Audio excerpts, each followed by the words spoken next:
ആരോഗ്യത്തിന്റെ മാത്രമല്ല, സൗന്ദര്യത്തിന്റെയും വ്യക്തിത്വത്തിന്റെയും പ്രായത്തിന്റെയും ഒക്കെ അളവുകോലായ ചർമ്മത്തെ മാറാരോഗം ബാധിച്ചാൽ രോഗിക്കുണ്ടാകുന്ന മാനസികവും ശാരീരികവുമായ അസ്വസ്ഥതകൾ നിരവധിയാണ്.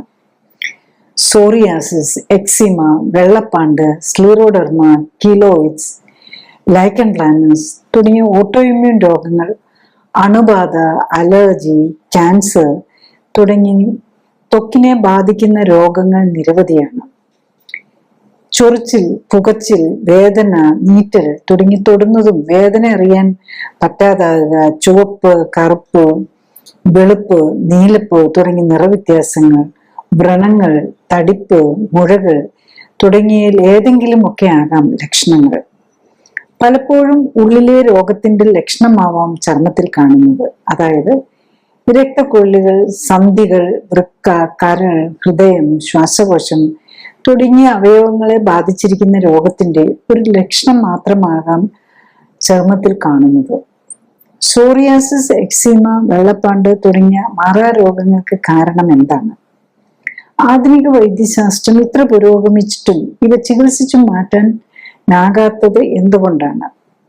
എങ്ങനെ ഇത്തരം രോഗങ്ങളിൽ നിന്നും മോചനം നേടാനാകും? ഇത്തരം രോഗികൾ എന്തൊക്കെയാണ് ശ്രദ്ധിക്കേണ്ടത്?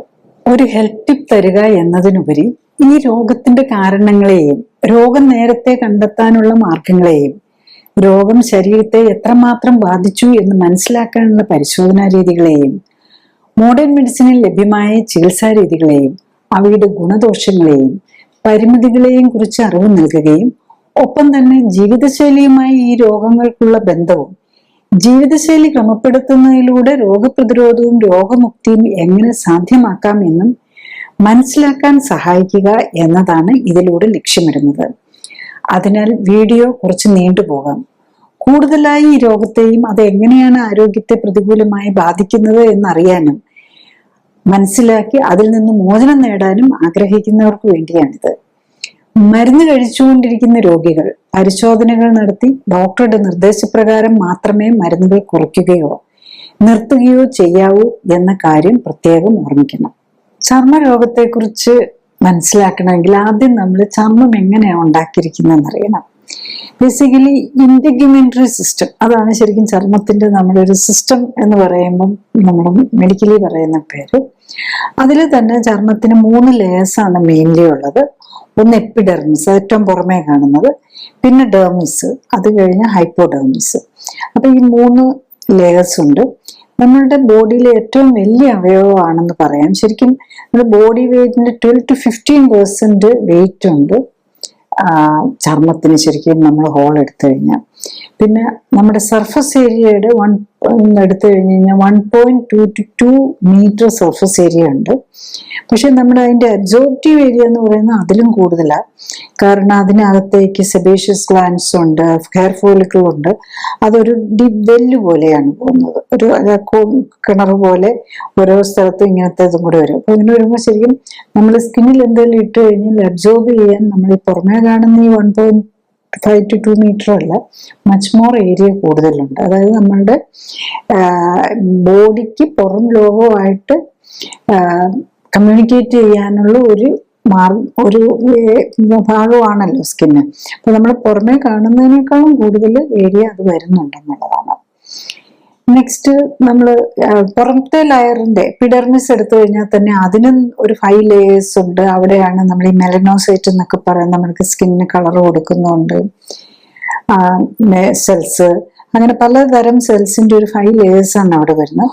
അതുപോലെ നമ്മുടെ നെർവ് എൻഡിങ്സ്, അതായത് നമുക്ക് സെൻസേഷൻ അറിയാനുള്ള തണുപ്പും ചൂടും വേദനയും പ്രഷറും ഇതൊക്കെ അറിയാനുള്ള സെൻസറി നെർവ് എൻഡിങ്സ് ഇതിനകത്താണ്. പിന്നെ അതിനോട് ചേർന്നാണ് നെയിൽസ്, ഹെയർ, അതുപോലെ സ്വെറ്റ് ഗ്ലാൻസിന്റെ ഓപ്പണിങ്, സെബേഷ്യസ് ഗ്ലാൻസിന്റെ ഓപ്പണിങ് ഒക്കെ വരും. അതിന് താഴെയാണ് ഡെർമിസ് എന്ന് പറയുന്നത്. അതിനകത്ത് കണക്റ്റീവ് ടിഷ്യൂ ആണ്, അതായത് ഒരുതരം പ്രോട്ടീൻ കണക്റ്റീവ് ടിഷ്യൂ, അതിനെ കണക്ട് ചെയ്യുന്ന ടിഷ്യൂ എന്ന് പറയും, അതാണ് അതിൽ വരുന്നത്. അതിനകത്താണ് രക്തക്കൊഴലുകള്, ഈ ഹെയറിന്റെ റൂട്ട്, അതായത് നമ്മുടെ ഹെയർ റൂട്ട് എന്ന് പറയുന്നത്, ഹെയർ ഫോളിക്കിള്, പിന്നെ സെൻസറി നെർവ് എൻഡിങ്സിന്റെയും വെസൽസിന്റെയും എല്ലാം പാട്ടും അതിനകത്തുണ്ട്. അതുപോലെ തന്നെ നമ്മൾ ഈ തണുപ്പോ അല്ലെങ്കിൽ ടെൻഷനൊക്കെ വരുമ്പം ഈ ഹെയർ ഫോളിക്കിളൊക്കെ എഴുന്നേറ്റ് നിൽക്കുന്ന പോലെ വരുമല്ലോ, പൊങ്ങി വരികയല്ലേ. അതിന് വേണ്ടിയിട്ട് പ്രത്യേക ഒരു മസിലുണ്ട്, അതൊക്കെ അതിനകത്താണ് വരുന്നത്. പിന്നെ അതിനും താഴെയുള്ളതാണ് ഹൈപ്പോഡെർമിസ്. ഹൈപ്പോഡെർമിസ് അല്ലെ സബ്ക്യൂട്ടേനിയസ് ലെയർ എന്ന് പറയും. അതിനകത്താണ് നമ്മുടെ ഫാറ്റ് സ്റ്റോറേജ് കൂടുതലായിട്ട് വെച്ചിരിക്കുന്നത്. എന്താ നമുക്ക് ബോഡിക്ക് ഷേപ്പ് തരുന്നതും അതുപോലെ ഓവർ ഫാറ്റായി കഴിഞ്ഞ് കഴിഞ്ഞാൽ നമ്മുടെ ഷേപ്പ് തെറ്റുന്നതും ഒക്കെ ഈ സബ്ക്യൂട്ടേനിയസ് ടിഷ്യൂ അല്ലെങ്കിൽ ഹൈപ്പോഡെർമിസിലുള്ള ഫാറ്റാണ്. പിന്നെ ഈ തെർമോ റെഗുലേഷൻ, നമ്മുടെ ചൂടും തണുപ്പും ഒക്കെ കൺട്രോൾ ചെയ്യാനും ഈ ഇതിനകത്ത് ഒരു ഇമ്പോർട്ടൻ്റ് റോള് വരുന്നുണ്ട്. പിന്നെ ഇതുകൂടാതെ നമ്മൾ ഈ നമ്മളുടെ ഭാഗമല്ലാതെ ശരിക്കും പറഞ്ഞാൽ നമ്മുടെ സ്കിന്നിൽ ജീവിക്കുന്ന കുറേ മൈക്രോബ്സ് ഉണ്ട്. ഏകദേശം 1000 ടൈപ്പ് ഈ സൂക്ഷ്മാണുക്കൾ നമ്മുടെ സ്കിന്നിൽ ജീവിക്കുന്നുണ്ടെന്നുള്ളതാണ്. അപ്പൊ അവരെല്ലാവരും കൂടെ കൂടിയതാണ് നമ്മുടെ ഈ സ്കിൻ എന്ന് പറയുന്നത്. നെക്സ്റ്റ് നമ്മൾ ഇതിന്റെ ഫങ്ഷൻസ് എടുത്ത് നോക്കിക്കഴിഞ്ഞാൽ എന്താണ് ഈ സ്കിന്നിന്റെ ഫങ്ഷൻ എന്താണെന്ന് ചോദിച്ചു കഴിഞ്ഞാൽ ബേസിക്കലി ഇതാണ് നമ്മളുടെ ബോഡിയെ പ്രൊട്ടക്ട് ചെയ്യുന്ന ഭിത്തിയാണ്. ശരിക്കും നമ്മളെ വീടിന്റെ ഭിത്തി എന്ന് പറഞ്ഞ പോലെ ബോഡിയുടെ പ്രൊട്ടക്ട് ചെയ്യുന്ന വോളാണ് ഈ സ്കിൻ എന്ന് പറയുന്നത്. അപ്പൊ അത് ഇമ്മ്യൂൺ സിസ്റ്റത്തിന്റെ ഒരു മേജർ പാർട്ടാണ്. അപ്പൊ അത് നമ്മളുടെ ഇപ്പൊ സ്കിന്ന് തന്നെ നമ്മളെ UV അൾട്രാവയലറ്റ് റേസ്, സൺറൈസ് കൂടുതലായാൽ നമുക്ക് ഡാമേജിങ് ആണ്. ഈവൻ നമ്മുടെ സ്കിന്നിൽ ഒത്തിരി അൾട്രാവയലറ്റ് റേസ് എടുത്തു കഴിഞ്ഞ് കഴിഞ്ഞാൽ ഈ ക്യാൻസർ വരാം, സ്കിൻ ക്യാൻസർ വരാം. അതുകൊണ്ടാണ് നമ്മൾ ഇങ്ങനെ ഈ ഭൂമധ്യരേഖയുടെ അടുത്തുള്ള നമ്മുടെ ഇന്ത്യയിലും കേരളത്തിലും ശ്രീലങ്കയിലൊക്കെ ഈവൻ അമേരിക്കയിലൊക്കെ ആഫ്രിക്കൻ കൺട്രീസിലൊക്കെ ഉള്ളവർക്ക് ഈ ഭൂമധ്യരേഖയായിട്ട് ചേർന്ന് നിൽക്കുന്നവർക്ക് മോർ ഡാർക്കർ സ്കിൻ ഉള്ളത് ഒരു പ്രൊട്ടക്റ്റീവാണ്, നമുക്ക് ക്യാൻസർ വരാതിരിക്കാൻ വേണ്ടിയിട്ടാണ്. നമുക്കറിയാം ഈ സ്കിൻ ക്യാൻസർ കൂടുതലും വരുന്നത് ലൈറ്റർ സ്കിന്നുള്ള യൂറോപ്യൻ ഇതിലുള്ളവർക്കാണ് കൂടുതൽ വരുന്നത്. പിന്നെ വെള്ളം പുറത്തേക്ക് പോകാതെ ശരിക്കും നമ്മളുടെ സ്കിന്നിന് വാട്ടർ റെസിസ്റ്റൻ്റാണ്. നമ്മുടെ ഇട്ട് കഴിഞ്ഞ് കഴിഞ്ഞാൽ അത് വാട്ടർ റെസിസ്റ്റൻസ് തരുന്നത് ഇതാണ്. പിന്നെ നമ്മൾക്ക് ബോഡിക്ക് ഷേപ്പ് തരും, സെൻസറി നെർവ്സ് എല്ലാം അതിലാണ്. പ്രഷർ, പെയിന്, ടച്ച്, തൊടുന്നത്, അറിയുന്നത്, അങ്ങനത്തെ പലതരത്തിലുള്ള ഒരു 5 ടൈപ്സ് ഓഫ് സെൻസസ് നമുക്ക് സ്കിന്നിൽ തന്നെയുണ്ട്. സ്കിന്നിൽ കൂടെ അറിയാൻ പറ്റുന്ന അതെല്ലാം പലതരം നെർവ് എൻഡിങ്സാണ്, പലതരം നെർവ്സാണ് അതിനെല്ലാം ഫങ്ഷൻ ചെയ്യുന്നത്. പിന്നെ ഇതിന് തന്നെ ഒരു കുഷനിങ്, നമുക്ക് ഇരിക്കുമ്പോൾ നമുക്കൊരു എല്ലും ഒക്കെ പോയി ഇത് ചെയ്യാതിരിക്കാൻ നമുക്കൊരു കുഷനിങ് ഇഫക്റ്റ്, നമുക്ക് നമ്മുടെ തന്നെ ബോഡിയുടെ ഒരു കുഷൻ, നമ്മൾ കസേരയിൽ കുഷൻ ഇടുന്നത് പോലെ തന്നെ നമുക്ക് ബോഡിയുടെ ഒരു കുഷനിങ് ഇഫക്റ്റ് ഇത് തന്നെ കിട്ടുന്നുണ്ട്. പിന്നെ ഇൻഫെക്ഷൻസിൽ നിന്ന് പ്രിവെന്റ് ചെയ്യുക, വെള്ളം നമ്മുടെ ശരീരത്തിൽ നിന്ന് പോകാതെ, നമുക്കൊരു സ്കിന്നിന് ഒരു ലീഷൻ, ഒരു മുറിവോ ഒരു പോറലൊക്കെ വന്നു കഴിഞ്ഞാൽ നമുക്കറിയാം അതിനകത്ത് വെള്ളം ഒഴുകി പോകുന്നത് പോലെ നമുക്ക് കാണാൻ പറ്റും. പിന്നെ ഇത് കൂടാതെ ഇതിനൊരു എക്സ്ക്രീറ്ററി ഫംഗ്ഷൻ ഉണ്ട്. അതായത് നമ്മുടെ സ്വെറ്റ് വന്നു കഴിയുമ്പോൾ അത് നമ്മളുടെ യൂറിൻ പോലെ തന്നെ ഒരു വേസ്റ്റ് പ്രോഡക്റ്റ് പോലെയും കൂടെയാണ്. അപ്പൊ അത് 2 രീതിയിലാണ് അത് വരുന്നത്. ഒന്നിങ്ങനെ നമ്മുടെ ബോഡിയിൽ എന്തെങ്കിലും ടോക്സിൻസ് ഉണ്ടെങ്കിൽ സ്വെറ്റിൽ കൂടെ പോകും. അതുകൂടാതെ നമ്മുടെ ടെമ്പറേച്ചർ, നമ്മുടെ ബോഡിയുടെ ടെമ്പറേച്ചർ കൺട്രോൾ ചെയ്യാൻ, നമുക്കറിയാം ചൂട് കൂടുമ്പോൾ നമ്മൾ കൂടുതൽ വിയർക്കും. അപ്പൊ അതും ആ ഒരു ഫംഗ്ഷനും കൂടെ നമ്മുടെ സ്കിന്നിനുണ്ടെന്നുള്ളത്. പിന്നെ വേറൊരു എൻഡോക്രൈൻ ഫംഗ്ഷൻ ഉണ്ട്. അതായത് നമ്മുടെ സൂര്യപ്രകാശം, പ്രത്യേകിച്ച് അൾട്രാവയലറ്റ് റേസ് നമ്മുടെ സ്കിന്നിൽ അടിക്കുമ്പോൾ അതിൽ നിന്ന് നമുക്ക് വൈറ്റമിൻ D ഉണ്ടാക്കാൻ പറ്റും സ്കിന്നിന്. അതുപോലെ നമ്മളുടെ ഈസ്ട്രജൻ എന്ന് പറഞ്ഞാൽ ഫീമെയിൽ ഹോർമോൺസ് ഉണ്ടാക്കുന്നത് സ്കിന്നിലാണ്. അങ്ങനെ അതുകൂടാതെ ഇപ്പം ലേറ്റസ്റ്റ് ആയിട്ട് പറയുന്ന പലതരം കെമിക്കൽസ് സൂര്യപ്രകാശത്തിൽ നിന്ന് തന്നെ നമ്മുടെ ബോഡിക്ക് ഉണ്ടാക്കാൻ പറ്റും. പ്രത്യേകിച്ച് നമുക്ക് നമ്മുടെ ബ്രെയിനിനെ കൺട്രോൾ ചെയ്യുന്ന, സന്തോഷം തരുന്ന ആനന്ദയോൺസ് എന്നൊക്കെ പറഞ്ഞ് അങ്ങനത്തെ കുറെ നമ്മുടെ ഇമോഷണൽ ബാലൻസിനെ കറക്റ്റ് ചെയ്യുന്ന ചിലതരം കെമിക്കലുകൾ നമ്മുടെ സ്കിന്നിൽ സൂര്യപ്രകാശം വരുമ്പോൾ ഉണ്ടാക്കാൻ പറ്റുന്നുണ്ടെന്നാണ്. അതുകൊണ്ടാണ് ഇപ്പൊ ഈ സൈക്കാട്രിക് ഡിസോർഡേഴ്സും അല്ലെങ്കിൽ പലതരം രോഗങ്ങൾക്ക് നമ്മൾ സൂര്യപ്രകാശം കുറച്ച് കൊള്ളണമെന്ന് പറയുന്നത്. നമുക്ക് ഏറ്റവും കുറവ് കിട്ടുന്ന കാര്യമാണ്, ഇപ്പം ഏറ്റവും കൂടുതലുള്ളതാണ്, പക്ഷെ നമുക്ക് അവസരം കിട്ടുന്നില്ല. എപ്പോഴും എല്ലാവരും ഇൻഡോറാണ്. അതുകൊണ്ട് തന്നെ സൂര്യപ്രകാശം നമ്മുടെ സ്കിന്നിൽ അടിക്കാനുള്ള ഒരു അവസരം കിട്ടുന്നില്ല. ബട്ട് അതിന് ഒത്തിരി ഹീലിംഗ് പവേഴ്സും ഉണ്ട്. അത് തന്നെ നമ്മുടെ ബോഡി തന്നെ അത് ഉപയോഗിച്ച് നമുക്ക് വേണ്ട സാധനങ്ങൾ ഉണ്ടാക്കി നമ്മുടെ ഇമ്മ്യൂൺ സിസ്റ്റത്തെ എനർജൈസ് ചെയ്യുന്നതാണ്. നെക്സ്റ്റ്, സ്കിന്നിന്റെ വേറൊരു ഫംഗ്ഷൻ, നമ്മൾ അത് അബ്സോർബ് ചെയ്യാൻ പറ്റും. ഈവൻ ഡയറക്ട്ലി ഓക്സിജൻ സ്കിന്നിന് അബ്സോർബ് ചെയ്യാൻ പറ്റും എന്നുള്ളതാണ്. അതുപോലെ നമുക്ക് നമ്മളുടെ സ്കിന്നിൽ ഇടുന്ന ഓയില്, പ്രത്യേകിച്ച് ഓയിലി മീഡിയംസിലുള്ള കാര്യങ്ങൾ, ഓയിൻമെന്റുകൾ നമ്മുടെ സ്കിന്നിൽ തേക്കുമല്ലോ, ഒരു ഓയിൽ മീഡിയത്തിൽ നമ്മൾ മരുന്നുകൾ ഇട്ടാലും അത് അബ്സോർബ് ചെയ്യാൻ പറ്റും. അപ്പോൾ അതുപോലെ ചില ന്യൂട്രിയൻസിന് വൈറ്റമിൻ ഡി, കെ, ഇ അങ്ങനത്തെ ഒക്കെ സാധനങ്ങൾക്ക് അങ്ങനത്തെ ഫാറ്റ് സോല്യൂബിൾ വൈറ്റമിൻസിന്, പ്രത്യേകിച്ച് ഫാറ്റിനും ഫാറ്റ് സോല്യൂബിൾ വൈറ്റമിൻസിനും ഈസി ആയിട്ട് അബ്സോർബ് ചെയ്യാം.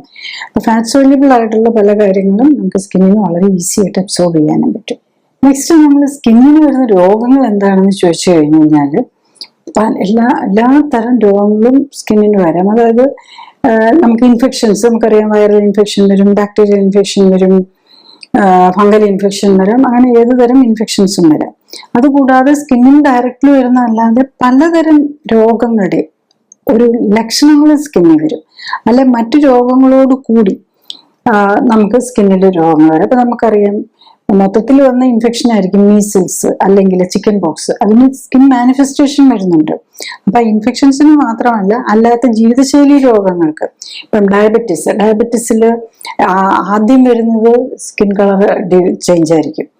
അക്കാൻഡ്രോസിസ് നൈഗ്രിഗൻസ് എന്ന് പറയുന്ന കഴുത്തിന് ചുറ്റും നല്ല മുഖത്ത് കക്ഷത്തിലൊക്കെ ഈ ഹൈപ്പർ പിഗ്മെന്റേഷൻ വരിക എന്നുള്ളതാണ് ഡയബറ്റീസിന്റെ ഇത് വരുന്നത്. അതുപോലെ ഡയബറ്റീസിൽ തന്നെ ഡയബറ്റിക് ഡെർമോപ്പതി വരാം. അതായത് മെറ്റബോളിക് ഡിസോർഡേഴ്സ് എല്ലാം മിക്കവാറും സ്കിന്നിൽ ചേഞ്ചസ് വരുത്തും. എൻഡ് സ്റ്റേജിലേക്കൊക്കെ ഡയബറ്റീസ് ഒക്കെ വരുമ്പോഴാണ് ഡെർമോപ്പതി വരുന്നത്. ആദ്യം വരുന്നത് അക്കാൻഡ്രോസിസ് നിഗ്രിഗൻസ് ആയിരിക്കും. പിന്നെ അതുപോലെ ഫുഡ് അൾസേഴ്സ്, സെൻസേഷൻ ഒക്കെ പോയി കഴിയുമ്പോഴാണല്ലോ ഡയബറ്റിക് അൾസർ വരുന്ന കാലൊക്കെ മുറിച്ച് കളയുന്നതിലേക്കൊക്കെ വരുന്നത്. പിന്നെ കൊളസ്ട്രോൾ കൂടി കഴിഞ്ഞു കഴിഞ്ഞാൽ നമ്മൾ കണ്ണിന് ചുറ്റും സാന്തലാക്ഷ്മം എന്നൊക്കെ പറഞ്ഞു ഈ കൊളസ്ട്രോൾ ഡെപ്പോസിറ്റ്സ് വരും. പിന്നെ ഈ രക്തക്കുഴലുകൾക്ക് വരുന്ന പെരിഫറൽ വാസ്കുലർ ഡിസീസ് എന്ന് പറയുന്ന, പ്രത്യേകിച്ച് സ്മോക്കേഴ്സിനൊക്കെ വരുമ്പം വന്ന് കാലിന് കറുപ്പ് നിറം വന്ന് ഉണങ്ങാത്ത മുറിവോ അല്ലെങ്കിൽ കാലിങ്ങനെ കറുത്ത നിറത്തിൽ വന്ന് വിരളൊക്കെ കൊഴിഞ്ഞു പോകുന്ന പോലെയൊക്കെ വരുന്നുണ്ട്. പിന്നെ യൂറിക് ആസിഡ് കൂടിയാൽ ടോഫി എന്ന് പറഞ്ഞു വരും. ലിവർ ഡിസീസ് ഉള്ളവർക്കാണെങ്കിലും പലപ്പോഴും ലിവർ ഡിസീസ് നമ്മൾ അറിഞ്ഞു പോലും ഇല്ലെങ്കിലും മുഖത്ത് കറുപ്പ് നിറം, അതുപോലെ ചിലർക്ക് കിഡ്നിയുടെ ഇതായിരിക്കും വരുന്നത്. കിഡ്നി ഡിസീസ് വരുമ്പോൾ ചിലപ്പോൾ സ്കിന്നിൽ ചൊറിച്ചിലായിരിക്കും വരുന്നത്, അല്ലെങ്കിൽ കളർ കുറയായിരിക്കും ചെയ്യുന്നത്. അല്ലെങ്കിൽ നെറ്റിയല്ല ചീക്കിലൊക്കെ കളർ ഡിഫറൻസ് ഒക്കെ വന്നാൽ നമ്മൾ മനസ്സിലാക്കണം അത് നമ്മുടെ ബോഡി കാണിച്ചു തരുന്ന ഉള്ളിലെ രോഗത്തിന്റെ ഒരു പ്രതിഫലനം ആണ് നമ്മളുടെ സ്കിന്നിൽ കാണിക്കുന്നത്. ഡയറക്ട്ലി സ്കിൻ ഡിസീസ് അസ്വസ്ഥതയൊന്നും ഇല്ലെങ്കിൽ ഒരു കളർ ചേഞ്ച് സ്കിന്നിന് വന്നിട്ടുണ്ടെങ്കിൽ നമുക്ക് മനസ്സിലാക്കണം എന്തോ പ്രോബ്ലം ഉണ്ടെന്നുള്ളത്. പിന്നെ നമുക്ക് വരാവുന്ന ഈ മെറ്റബോളിക് ഡിസോർഡേഴ്സ് നമ്മൾ പറഞ്ഞു, പിന്നെ ഇൻഫെക്ഷൻസ് വരാം. പിന്നെയുള്ളത് അലർജീസ് ആണ്. അതാണല്ലോ ഏറ്റവും കോമൺ ആയിട്ട് നമ്മുടെ സ്കിന്നിൽ പ്രസന്റ് ചെയ്യുന്നത്. ചൊറിച്ചില്, തടിച്ചു വരിക, റാഷസ് പോലെ, റാഷൻ വീല് പോലെ പൊങ്ങി വരുന്നത്. പിന്നെ ഇതിൽ തന്നെ നമുക്കറിയാം ഈ മെഡിസിൻസിനോട് വരുമ്പോൾ അലർജികൾ വരുന്നത് ഇതാണ്. പല മെഡിസിൻസിന്റെ ചിലപ്പോൾ പെട്ടെന്ന് ആദ്യം വരണമെന്നില്ല, കുറെ ദിവസം കഴിഞ്ഞായിരിക്കും വരുന്നത്. അപ്പം ഈ ചില മരുന്നുകളുണ്ട് ആദ്യമൊന്നും ഉണ്ടാവില്ല, കുറെ 2-3 വർഷമൊക്കെ കഴിച്ചു കഴിയുമ്പോഴായിരിക്കും ഈ അലർജിക് റെസ്പോൺസ് വരുന്നത്. ഡിലേഡ് അലർജിക് റെസ്പോൺസ് എന്ന് പറയും. അങ്ങനെ വന്ന് ഒരു സ്റ്റീവൻ ജോൺസൺ സിൻഡ്രോം എന്നൊക്കെ പറയുന്ന ഒരു കണ്ടീഷൻ ഉണ്ട്. അത് സ്കിന്നിങ് പൊളിഞ്ഞു പോകുന്ന പോലെ വരും. അത് ചിലപ്പം ഫാസ്റ്റായിട്ട് തന്നെ വന്നിരിക്കും. ചിലർക്ക് 1-2 ഈ anti inflammatory NSAID, pain killers ഒക്കെ പോലെയല്ല ഫീവർ ഒക്കെ വന്നിട്ട് നമ്മൾ മരുന്ന് കഴിച്ചിട്ട് ചിലപ്പോൾ ആ മരുന്നിന്റെ കൊണ്ടാണോ അതോ ആ രോഗം കാരണം, അതായത് ആ വൈറസിന്റെ പ്രോബ്ലം ആണോ എന്നറിയില്ല, ചിലർക്ക് വരാം. അത് വളരെ സിവിയർ ആയി പോവുകയും ചെയ്യാം. അതുകൊണ്ട് നമ്മളൊരു കാര്യം ശ്രദ്ധിക്കേണ്ടതെന്ന് വെച്ച് കഴിഞ്ഞാൽ നമ്മൾ മരുന്ന് കഴിച്ചുകൊണ്ടിരിക്കുമ്പോൾ സ്കിന്നിൽ ചൊറിച്ചിലോ തടിപ്പോ റെഡ്നെസ്സോ ഒക്കെ വന്നു കഴിഞ്ഞാൽ അപ്പൊ തന്നെ മരുന്ന് നിർത്തി അതുമായിട്ടുള്ള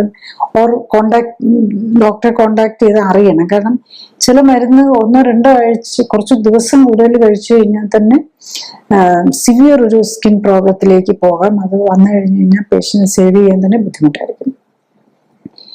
പിന്നെ നമ്മൾ ഏറ്റവും കൂടുതൽ കാണുന്ന മേജർ സ്കിൻ ഡിസീസസ് എന്ന് പറയുന്നത് ഓട്ടോഇമ്യൂൺ വിഭാഗത്തിൽപ്പെട്ടതാണ്. അത് ഈ സോറിയാസിസ്, എക്സീമ, കൊച്ചു പിള്ളേർ വരുന്ന കറുപ്പെന്നും വരട്ടുചൊറി എന്നൊക്കെ പറയുന്നുണ്ടല്ലോ. പിന്നെ അതുപോലെ ഈ സ്കിൻ പൊളിഞ്ഞു പോകുന്ന സോറിയാസിസ്, പിന്നെ ഒരു കറുപ്പ് നിറവും വെളുപ്പ് നിറവും എല്ലാം കൂടി കമ്പൈൻഡ് ആയിട്ട് വരുന്ന ലൈക്കൻ പ്ലാനസ് എന്നും പറഞ്ഞൊരു ഇതുണ്ട്. പിന്നെ ഈ SLE, ലൂപ്പസ് എരിത്തമറ്റോസിസ് എന്ന് പറഞ്ഞ് അതിൽ ബട്ടർഫ്ലൈ റാഷസ് എന്ന് പറയും. ചീക്കിലൊക്കെ നല്ല രണ്ട് സൈഡിലും ബട്ടർഫ്ലൈ പോലെയുള്ള ചുവന്ന നിറത്തിൽ വരും. അപ്പോൾ കാണുമ്പോൾ നല്ല ഭംഗിയായിട്ട് തോന്നും, പ്രത്യേകിച്ച് വെളുത്തിരിക്കുന്നവർക്കാണ്. പക്ഷെ അങ്ങനെ ഉണ്ടെങ്കിൽ അത് ചിലപ്പം ഈ ഒരു ഓട്ടോഇമ്മ്യൂൺ ഡിസീസ് അത് മൊത്തം മറ്റൊരു അവയവങ്ങളെയും ബാധിക്കാവുന്നതാണ്. അത് വരാം. പിന്നെ സ്ക്ലിറോഡെർമ എന്ന് പറഞ്ഞ് സ്കിൻ കട്ടിയാവുന്നത് പോലെയുള്ള ഒരു അസുഖമുണ്ട്, കുഴിഞ്ഞ് കട്ടി വരുന്ന പോലെ. എന്നിട്ട് അൾസർ, അത് നോൺ ഹീലിംഗ് അൾസർ പോലെ പ്രസന്റ് ചെയ്യാം. അതിലും സ്കിന്നിനെ മാത്രമല്ല മറ്റവയവങ്ങളെ ബാധിക്കും.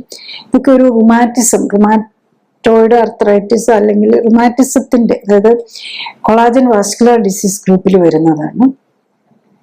ഇതൊക്കെ ഓട്ടോഇമ്മ്യൂൺ ഡിസീസ്. അതുപോലെ തന്നെ വേറൊരു ഓട്ടോഇമ്മ്യൂൺ ഡിസീസ് ഗ്രൂപ്പിൽ വരുന്നതാണ് ഈ വെള്ളപ്പാണ്ടെന്ന് പറഞ്ഞ വിറ്റിലിഗോ എന്നുള്ളത്. അത് ശരിക്കും സ്കിന്നിന് വേറെ വലിയ പ്രശ്നം കാണില്ല, പക്ഷെ കളറ് പോകും. അതായത് നമ്മുടെ സ്കിന്നിന് കളറ് വരുന്ന മെലനോസൈറ്റ്സിന് മാത്രം ഓട്ടോഇമ്മ്യൂൺ ഡിസീസ് ബാധിച്ച് അത് നശിക്കുന്നത്. അപ്പൊ ഏത് ഭാഗത്താണ് ഈ ഓട്ടോഇമ്മ്യൂൺ ഡിസീസ് വരുന്ന അനുസരിച്ച് ഈ അതിന്റെ പ്രസന്റേഷൻ വ്യത്യാസം വരുന്ന മാത്രം. മെലനോസൈറ്റിന് മാത്രം ഉള്ളെങ്കിൽ വിറ്റിലിഗോ ആയിരിക്കും. അതേസമയത്ത് എപ്പിഡെർമൽ ലെയറിൽ മാത്രം വരുമ്പോഴാണ് എക്സിമ വരുന്നത്. കുറച്ചും കൂടി ഡീപ്പർ ആയിട്ട് അല്ലെ ഏറ്റവും എപ്പിഡെർമൽ ലെയറിന്റെ ഏറ്റവും ലോവസ്റ്റ് പാർട്ടിനെ വരുമ്പോഴേക്കും അതിന് സോറിയാസിസ്. അങ്ങനെ എവിടെ വരുന്നു എന്നനുസരിച്ച് അതിന്റെ ലക്ഷണങ്ങൾ മാറിക്കൊണ്ടിരിക്കും എന്നുള്ളത്. അപ്പൊ നമ്മൾ ഏറ്റവും കൂടുതൽ ഒരു മാറാരോഗമായിട്ട് നിൽക്കുന്നത് ഈ ഓട്ടോഇമ്മ്യൂൺ ഡിസീസ് വിഭാഗത്തിൽപ്പെട്ടതാണ്. നെക്സ്റ്റ് വരാവുന്നത് സ്കിൻ ക്യാൻസറും. ക്യാൻസറിന് മുമ്പ് വേറൊരു ക്യാൻസറും ഉണ്ട്. അതുപോലെ തന്നെ ബിനൈൻ, അതായത് നമുക്ക് മുഴകളെന്ന് പറയുമ്പോൾ രണ്ട് ടൈപ്പാണല്ലോ. ഒന്ന് ക്യാൻസറസ് വരാം, പിന്നെ മറ്റത് ബിനൈൻ, ക്യാൻസർ അല്ലാത്ത തരം മുഴകൾ. അതിൽ വരുന്നതാണ് കീലോയിഡ് എന്ന് പറഞ്ഞൊരിത്. അപ്പൊ അതിൽ കീലോയിഡ് എന്ന് പറഞ്ഞാൽ ഇങ്ങനെ യൂഷ്വലി എന്തെങ്കിലും മുറിവ് വന്ന, അല്ലെങ്കിൽ നമ്മളൊരു ഓപ്പറേഷന്റെ സൈറ്റിലായിരിക്കും അത് വരുന്നത്. ആ മുറിവ് അങ്ങ് ഹൈപ്പർട്രോഫിക് ആവും. അത് ചിലർക്ക് അങ്ങനെ മുറിവൊന്നും വരണമെന്നില്ല, അല്ലാതെ തന്നെ വരും. അതൊരു ഒരു type of benign tumour of the skin എന്ന് പറയാം. അത് വളരെ സ്പ്രെഡായിട്ടും വരാം. ഇപ്പൊ ഈ റീസെന്റ്ലി ഒക്കെ കേരളത്തിൽ പണ്ടൊക്കെ വളരെ റെയർ ആയിട്ട് മുറിവിലൊക്കെ മാത്രം, അല്ലെങ്കിൽ നമ്മുടെ ഇവിടെയൊക്കെ നമ്മൾ ലേഡീസിന് ചെവിയിൽ കമ്മലിടാൻ കുത്തുമല്ല, അങ്ങനെ വരുന്നിടത്തൊക്കെ ആയിരുന്നു പഴയ കാലത്തൊക്കെ കിലോയിഡ് കണ്ടിരിക്കുന്നത്. പക്ഷെ ഇപ്പൊ അങ്ങനെയല്ല. ഹോൾ ബോഡി, പ്രത്യേകിച്ച് ചെസ്റ്റിലൊക്കെ കിലോയിഡ് മുറിവൊന്നും ഇല്ലാതെ തന്നെ വരുന്ന ഒരു കണ്ടീഷനും കൂടി ഇപ്പൊ കൂടുതൽ കാണുന്നുണ്ട്. പിന്നെ സ്കിൻ ക്യാൻസർ വരാം. പിന്നെ ഇത് കൂടാതെ നമ്മളെ നെയിലും സ്വെറ്റ് ഗ്ലാൻസിനെ സംബന്ധിച്ച് വരുന്നത്, സെബേഷ്യസ് ഗ്ലാൻസിന് വരുന്ന രോഗങ്ങളായിട്ട് വരാം. ഈവൻ നമുക്ക് ഇതാണല്ലോ പിമ്പിൾസിന്റെ തന്നെ ഒരു കൂടിയ ചെറിയ 1-2 പിമ്പിളൊന്നും വന്നു കഴിഞ്ഞാൽ, മോക്കുരു വന്നു കഴിഞ്ഞാൽ കുഴപ്പമില്ല. പക്ഷെ അതിന്റെ ഒരു എക്സ്ട്രീം ഫോമായിട്ട് വരുന്നതുകൊണ്ട് അതും ചിലതൊക്കെ ഒരു ഓട്ടോഇമ്മ്യൂൺ വിഭാഗത്തിൽ വരുന്നത് പോലെയുള്ള പിംഫിക്കസ് വൾഗാരിസ്, അതുപോലെ അക്നി വൾഗാരിസ് എന്നൊക്കെ പറഞ്ഞു വരുന്ന കുറച്ചുകൂടെ സിവിയർലി ഡാമേജിങ് ആയിട്ടുള്ളതും വരാം. നെക്സ്റ്റ് നമ്മൾ ഈ സ്കിൻ ഡിസീസ് എങ്ങനെയാണ് ട്രീറ്റ് ചെയ്യുക എന്നുള്ളതാണ്. ഇപ്പൊ ഇൻഫെക്ഷൻസ് ആണെങ്കിൽ നമുക്ക് സിമ്പിളാ. ഇപ്പൊ ഫംഗൽ ഇൻഫെക്ഷൻ ആണെങ്കിൽ ഒരു ടൈപ്പ് ഫംഗൽ ഇൻഫെക്ഷൻ ഒരു തരം ആന്റി ഫംഗൽ ഉപയോഗിക്കും. വൈറസ് ആണ് വൈറസിന്റെ കണക്കനുസരിച്ചെടുക്കും. ബാക്ടീരിയ ആണെങ്കിൽ ബാക്ടീരിയയ്ക്ക് വേണ്ടിയിട്ട് പുറമേ ഇടുന്നതോ ഉള്ളിൽ കഴിക്കുന്നതോ ആയ മരുന്നുകൾ നമുക്ക് ഉപയോഗിച്ച് കഴിഞ്ഞ് കഴിഞ്ഞാൽ അത് മിക്കവാറും നമുക്കൊരു ക്ലിയർലി ഒരു ക്യൂർ കിട്ടും. പിന്നെ ചില വൈറൽ ഇൻഫെക്ഷൻസ് ഒക്കെ ചിലപ്പോൾ റിക്കർ ചെയ്യാൻ നമുക്ക് അറിയാം. ഈ ഹെർപ്പീസ് സിംപ്ലെക്സ് എന്നൊക്കെ പറഞ്ഞ് റിക്കർ ചെയ്യാം. അത് നമ്മുടെ ഇമ്മ്യൂണിറ്റി ആയിട്ട് ബന്ധപ്പെട്ട, ഇമ്മ്യൂൺ സിസ്റ്റം വീക്ക് ആകുമ്പോൾ അത് വീണ്ടും റിക്കർ ചെയ്ത് വരും. അതിപ്പോ ഫംഗസ് ആണെങ്കിലും അങ്ങനെ തന്നെ, ഇമ്മ്യൂൺ സിസ്റ്റം വീക്ക് ആകുമ്പോൾ ഇൻഫെക്ഷൻസ് വരും. പക്ഷെ അതിന് നമുക്ക് അതൊക്കെ വെച്ചിട്ട് മാനേജ് ചെയ്യാം എന്നുള്ളതാണ്. പിന്നെ ഉള്ളത് നെക്സ്റ്റ് വരുന്നത് അലർജിയാണ്. അലർജിക്ക് നമ്മൾ ആന്റി അലർജിക് മെഡിസിൻസ് ആണ് എടുക്കുന്നത്. പക്ഷെ അത് പിന്നെയും അന്ന് നമ്മൾ അലർജന്റെ എന്താന്ന് കണ്ടുപിടിച്ച് ഒഴിവാക്കിയില്ലെങ്കിൽ, അല്ലെങ്കിൽ അല്ലാത്ത കണ്ടീഷനിൽ ഒരു പ്രാവശ്യം ഒന്നും വന്നു കഴിഞ്ഞിട്ട് പിന്നെയും വന്നുകൊണ്ടിരിക്കുന്നത് അതുകൊണ്ടാണ്. ഒന്നെങ്കിൽ നമുക്ക് അലർജന്റ് കണ്ടുപിടിക്കാൻ പറ്റുന്നില്ല, അല്ലെങ്കിൽ നമ്മുടെ ബോഡി ഓവർ റിയാക്ട് ചെയ്യുന്നു. നമ്മുടെ ഇമ്മ്യൂൺ സിസ്റ്റം ശരിക്കും അലർജി എന്ന് പറഞ്ഞു കഴിഞ്ഞാൽ നമ്മുടെ ഇമ്മ്യൂൺ സിസ്റ്റം കുഴപ്പമില്ലാത്ത സാധനങ്ങളോട് ഓവർ റിയാക്ട് ചെയ്യുന്നു. അപ്പൊ അതാ നമ്മുടെ ഇമ്മ്യൂൺ സിസ്റ്റത്തിന്റെ ഇൻഫ്ലമേറ്ററി സൈഡ് കൂടി ഇംബാലൻസ് ആയി, ഇൻഫ്ലമേഷനും ആന്റി ഇൻഫ്ലമേഷനും തമ്മിൽ ഇംബാലൻസ് വരുന്നതുകൊണ്ടാണ് ഈ അലർജിക് ഡിസോർഡേഴ്സ് വരുന്നത്. അപ്പൊ അതുകൊണ്ട് അത് അലർജിയുടെ സ്കിന്നിൽ മാനിഫെസ്റ്റേഷനാണ് നമ്മൾ കാണുന്ന ചൊറിഞ്ഞ് തടിക്കുക ഇതൊക്കെ വരുന്നത്. അപ്പം മറ്റേ ഉള്ളിലെ ശ്വാസകോശത്തിന് വരുമ്പോഴാണ് നമുക്ക് ആസ്മയായിട്ട് വരുന്നത്. അപ്പൊ അത് അലർജിക് മാനിഫെസ്റ്റേഷൻ ഓരോ അവയവത്തെ ബാധിക്കുന്നതനുസരിച്ച് അതിന്റെ വ്യത്യാസം വരും. അപ്പൊ നമ്മളെപ്പോഴും സ്കിന്നിനെ ബാധിക്കുന്ന അലർജിയെ മാത്രമേ നമ്മൾ അലർജി എന്ന് കണക്കാക്കാറുള്ളൂ എന്ന് മാത്രം. ബട്ട് അതൊരു ചില സാധനങ്ങളോട് അബ്നോർമലി നമ്മുടെ ഇമ്മ്യൂൺ സിസ്റ്റം റിയാക്ട് ചെയ്യുന്നതാണ്. നെക്സ്റ്റ് വരുന്നത് ഓട്ടോ ഇമ്മ്യൂൺ ഡിസീസസ് ആണ്. അപ്പൊ അതിൽ വരുമ്പോഴും നമ്മൾ ഇമ്മ്യൂണോ സപ്രസൻസ് ആണ് യൂസ് ചെയ്യുന്നത്, അതായത് ഇമ്മ്യൂണിറ്റിയെ സപ്രസ് ചെയ്യാൻ. അതുപോലെ അലർജിക് ആണെങ്കിലും അങ്ങനെ തന്നെയാണ്. ആന്റി അലർജിക് എന്ന് പറയുമ്പോൾ ഒരു ടൈപ്പ് ഓഫ് ഇമ്മ്യൂണോ സപ്രസൻസ് ആണ്. അത് സാധാരണ ആന്റി അലർജിക്ക് ചില തരം റുട്ടീനിൽ ഉപയോഗിക്കുന്ന കെറിയട്രാക്സ് എന്നൊക്കെ പറഞ്ഞുകൊണ്ട് അത് ആന്റി ലുക്കോട്രിൻസ് വിഭാഗത്തിൽപ്പെട്ടതാണ്. അതുകൂടാതെ അതിലൊന്നും നിൽക്കുന്നില്ലെങ്കിൽ നമ്മൾ ടോട്ടൽ ഇമ്മ്യൂണോ സപ്രഷൻ പോലെ തരുത്തുന്നത് പോലെയുള്ള സ്റ്റീറോയിഡ്സ് പോലെയുള്ളത് ഉപയോഗിക്കും. പിന്നെ ഇപ്പം വളരെ മച്ച് മോർ സ്ട്രോങ്ങർ ആയിട്ടുള്ള ഇമ്മ്യൂണോ സപ്രസൻസ് കുറെ മരുന്നുകളുണ്ട്. അപ്പൊ അതിൽ തന്നെ ഇപ്പം ലേറ്റർ ജനറേഷൻസ് ഉണ്ട്, ഈ മോണോക്ലോണൽ ആന്റിബോഡീസ് വിഭാഗത്തില. മറ്റതൊക്കെ സാധാരണ ടൈപ്പുകളൊന്നും ഇഫക്റ്റീവ് ആകാത്തവർക്ക്, കാരണം അലർജി പലർക്കും എന്തൊക്കെ എടുത്തിട്ടും പറ്റാതെ വരുന്ന, ഒട്ടും മാനേജ് ചെയ്യാൻ പറ്റാതെയൊക്കെ വരുമ്പോഴാണ് ഇമ്മ്യൂണോ മോഡുലേറ്റേഴ്സ് വിഭാഗത്തിൽപ്പെട്ട മരുന്നുകൾ ഉപയോഗിക്കാറുണ്ട്. നെക്സ്റ്റ് നമ്മൾ ഈ സ്കിന്നിന്റെ അസുഖത്തിന് എത്ര സമയത്ത് കൊണ്ടുള്ള ഒരു ഇഫക്റ്റ് കിട്ടുമെന്ന് വെച്ച് നോക്കിക്കഴിഞ്ഞു കഴിഞ്ഞാൽ യൂഷ്വലി ഈ നമ്മുടെ ഏറ്റവും പുറമേ ഉള്ള ലെയറിന്റെ ഒരു സെല്ല് ഡെവലപ്പ് ചെയ്ത് കഴിഞ്ഞാൽ 2 to 4 weeks ആണ് അത് കംപ്ലീറ്റ് ചെയ്ത് വരുന്നത്. അപ്പൊ യൂഷ്വലി ഒരു 2 to 4 weeks, പിന്നെ അത് എപ്പിഡെർമിസിന് വരുന്നത്. അപ്പം യൂഷ്വലി ഒരു 6 to 8 week ആണ് നമ്മൾ ഈ ട്രീറ്റ്മെന്റ് കൊണ്ട്, വൺസ് ഇത് വന്നിരിക്കുന്നതാണെങ്കിൽ മാറാനുള്ളൂ. നമ്മൾ ആ എന്താണോ നമ്മുടെ ഇമ്മ്യൂൺ സിസ്റ്റത്തെ ഇറിറ്റേറ്റ് ചെയ്യുന്നത്, എന്താണോ നമ്മുടെ സ്കിന്നെ ഇറിറ്റേറ്റ് ചെയ്യുന്നത്, അത് മാറ്റി കഴിഞ്ഞു കഴിഞ്ഞാൽ ഒരു 4 to 8 weeks നമുക്ക് റീസണബിൾ ഒരു ക്ലിയറൻസ് കിട്ടും എന്നുള്ളതാണ്.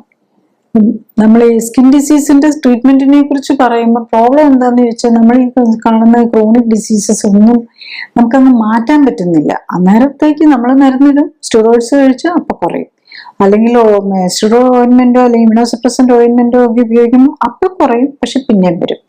പിന്നെ നമ്മൾ അല്ലാതെ ഈ മിനറൽ ഓയിൽസും നമ്മൾ കോൾട്ടാർ അങ്ങനത്തെ ഒക്കെ കുറെ ട്രീറ്റ്മെന്റുകൾ, പോവാ തെറാപ്പി, അങ്ങനെ കുറെ പല മെഷേഴ്സും എടുക്കുന്നുണ്ടെങ്കിലും നമ്മൾ ഈ സോറിയാസിസ് ആണെങ്കിലും എക്സിമ ആണെങ്കിലും സ്ക്ലെറോഡെർമ ആണെങ്കിലും ലൈക്കൻ പ്ലാനസ് ആണെങ്കിലും ഇതൊന്നും നമുക്ക് മാറ്റാൻ പറ്റുന്നില്ല.